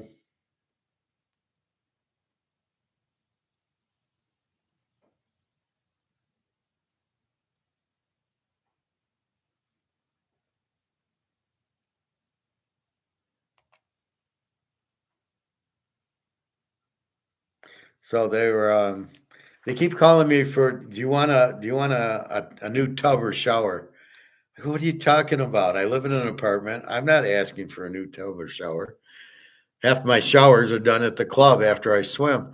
I go, what you ask for? I go, I didn't ask for it. I didn't fill out, I need a new shower. And then I get a call and I block them. And then I get a call from some other number and I block it and I block you. What the fuck? Where are you getting this? I am not looking. So I don't know if it's a Ponzi scheme or what to try to get my information. So I say, yes. Oh, here's where I live and here's this and here's that. And then they got my information. So I don't know what it is. I haven't filled out anything. I just tell them to fuck off. Let's see. Your Mercury dime is 90% silver. Yeah. I didn't pay anything for it. I think I paid like $5 at a card show. It was in one of those plastics, and it has the date and everything. That's why I'm not into coin collecting. I just want to buy gold and silver. I did get an MS 70. I got two MS 70 $10 gold because the guy didn't have any gold, and he sold it to me at the spot. If I was a regular PSA, if it was a regular 1/10 of an ounce coin, would have been 301. He didn't charge me the premium because it was an MS 70. So I got two of those. They're worth like 375, and so it's a lot better, but I don't know. Slab. But what you got to realize is you can always sell it on eBay and get a much higher price than that. And one thing I got to warn you on eBay, especially silver from China, especially if it's about $35 an ounce and some guy from China is selling it for $22 an ounce, do you think it's real? Probably not. It's probably a scam. And my advice is I would buy it. You're not getting a deal, especially if it's China and especially on eBay. You're pretty much fucked, especially if he doesn't have any feedback. So I would avoid that, get the store if you're on eBay, or just go to the store and buy it. I know when I go to my store, I know I'm getting that it's real, it's 100%, or you wouldn't sell it. But well, think about it. If you're going to sell your, an ounce of silver, and it's going for $35 an ounce, why would you take 25? Wouldn't you say, oh, it's going for 35, I can get 35 for it? And therefore, wouldn't you sell it on eBay for the max amount you can get? Who would sell it for 25 on eBay if it's going for 35? Only somebody who's scamming you, it's not real silver. By the time you get it in America and he's in China, you're fucked. So just watch out. If you are on eBay buying and it's something that looks too good to be true, you're going to get made off. Well, okay, but the China guy doesn't have any feedback. In fact, this is his first or second transaction, and it says China, and then you don't even need to check it. You look at the price. It says 25 for a $35 silver. I'm running. It's like Madoff. Well, I can get you 15%. When the whole world you're getting 5%, you're going to give me 15%. How is that going to work? So you've got to understand that too. Madoff was too good to be true, and it was. This guy selling it at 25 when it's supposed to be 35. It's bullshit. You don't need to check the feedback because you can't even trust the feedback. It could be his family feedbacking. Yeah, I bought everything was great. The shipping was good. The coin was real. I mean, don't even go there. Anything under 90% positive feedback, don't buy, move on. Well, but I'm saying is even the price, if the price is too low, it's too good to be true. It is, because again, I just said, if I actually have a 1 ounce silver to sell and they're all going for 35, wouldn't I go 35? I know I'm going to sell it. I know that that's the market, 35. Why would I sell it for 25? Only an idiot would do that. Exactly, it's fake. That's my point. So don't get conned into thinking you see a low price. Like I told you, AppMax, it's a very high price. What is it? Asia Pacific Mexican. I wouldn't buy from them either because he's very expensive. He's $50 higher than that. So I would look at these other gold and silver places to do it. Now you could call SD Bullion and see if it's cheaper than that. And then the difference, I guess, at SD Bullion, you'd know if you're going to get taxed or not. And like I say, here in Michigan, there is no tax. So you might want to stop by here if you're going to buy a lot and you won't pay tax on it. It could pay for the airplane if you're going to buy like 100,000. I had a guy I was working with and I'm telling him about gold and silver. And he's like, wow. I said, well, if you want, I'll take you to the coin store. So he says, okay. And I take him.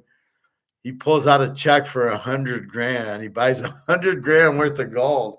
Just some guy works in the back. He's a manager in the back room of a dirty place. And it's 100.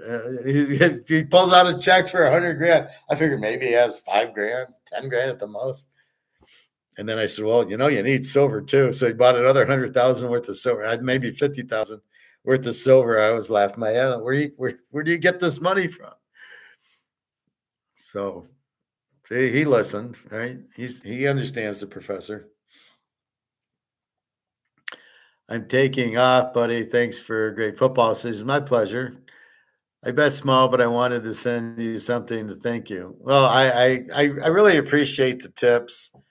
Titus, I won 18,000. He gave me I don't know if he gave me a tip or he just bought the rest of the season, but he gave me a 600 and a 500. I thought they were tips, but the next week I had a perfect week and I didn't get anything from him. But I do appreciate that, the tips. If I make you money, feed the goose, laying the golden eggs. But I do appreciate it, Ron. So thank you very much. And I'll do a little NBA playoffs, and then I do a little baseball, but not. I don't usually charge for it. Last year I was just doing the shows, just here are my picks, but I was picking every game instead of like football. I'm just the prime games. But yeah, if you got friends that pick, then guide them my way and make them some money too. But sure. But I appreciate it, Ron. Well, thank you, Ron. Yeah, I try to talk to my audience. When I was coaching my daughter's softball team, they were like third graders, fourth graders, and you had to communicate to them. As the coach, it's your job to like, here's how you hit the ball and throw it and catch it. And if the light doesn't go on, you're not done. You've got to keep trying to get the light to go on. Now I'm very good at baseball, but again, it doesn't matter. I'm trying to teach them. So I kind of learned to keep it down. Like you listen to Mark McGuire, I don't know what the fuck he's talking about. The ring fence this and the washer dryer that. And you're like, what is he talking about? So you got to watch it 2 or 3 times just to figure out what the hell he's talking about. So I try to keep it in English. And I think people like that. I'm just trying to explain it so you understand it. All right. I think I'm off to the pool. It's 2:00. We're going 3 hours. It's funny as I'm trying to keep the shows down to like an hour sports, an hour economics, because am I getting enough? Is it too long for people to come in? And I never know how, because I start seeing my attendance drop, and then like Super Bowl yesterday, I had a big attendance, so we will see. But no, it's been a good show. Well, you take care too, Ron. So have a good day, everybody. Let's take one look at what our gold and silver is at.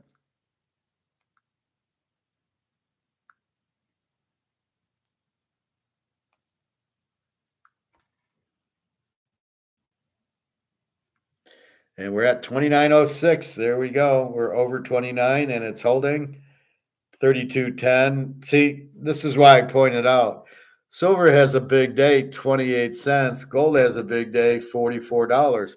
That's why I'm not getting out of gold for silver, because it's running now, not the silver. But I do understand to buy the silver because it's going to run and you're preparing, just like we prepared to buy gold at 1800, waiting for the jump. And now we're getting the jump, and that's what I'm waiting for in silver.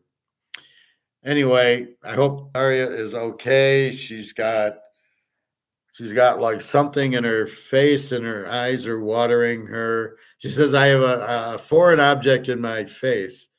And she showed me the picture, and it looks a little drewy. I'll show you.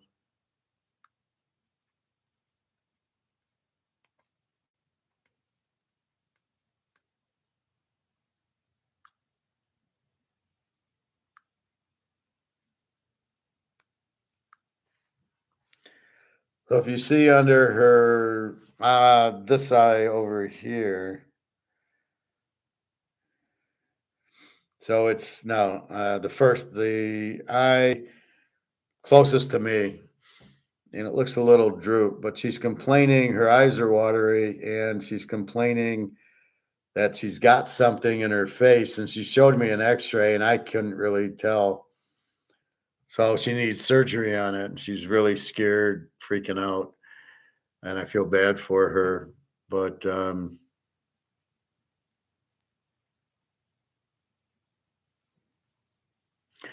I tell her to use, if it's a cyst, use castor oil. So I don't know what it is. It could even be a cold, but they want to do surgery, and she's scared shitless of surgery, which I don't blame her. I would be scared shitless too. I just don't like it. So anyway, we'll see. But that's where we're at.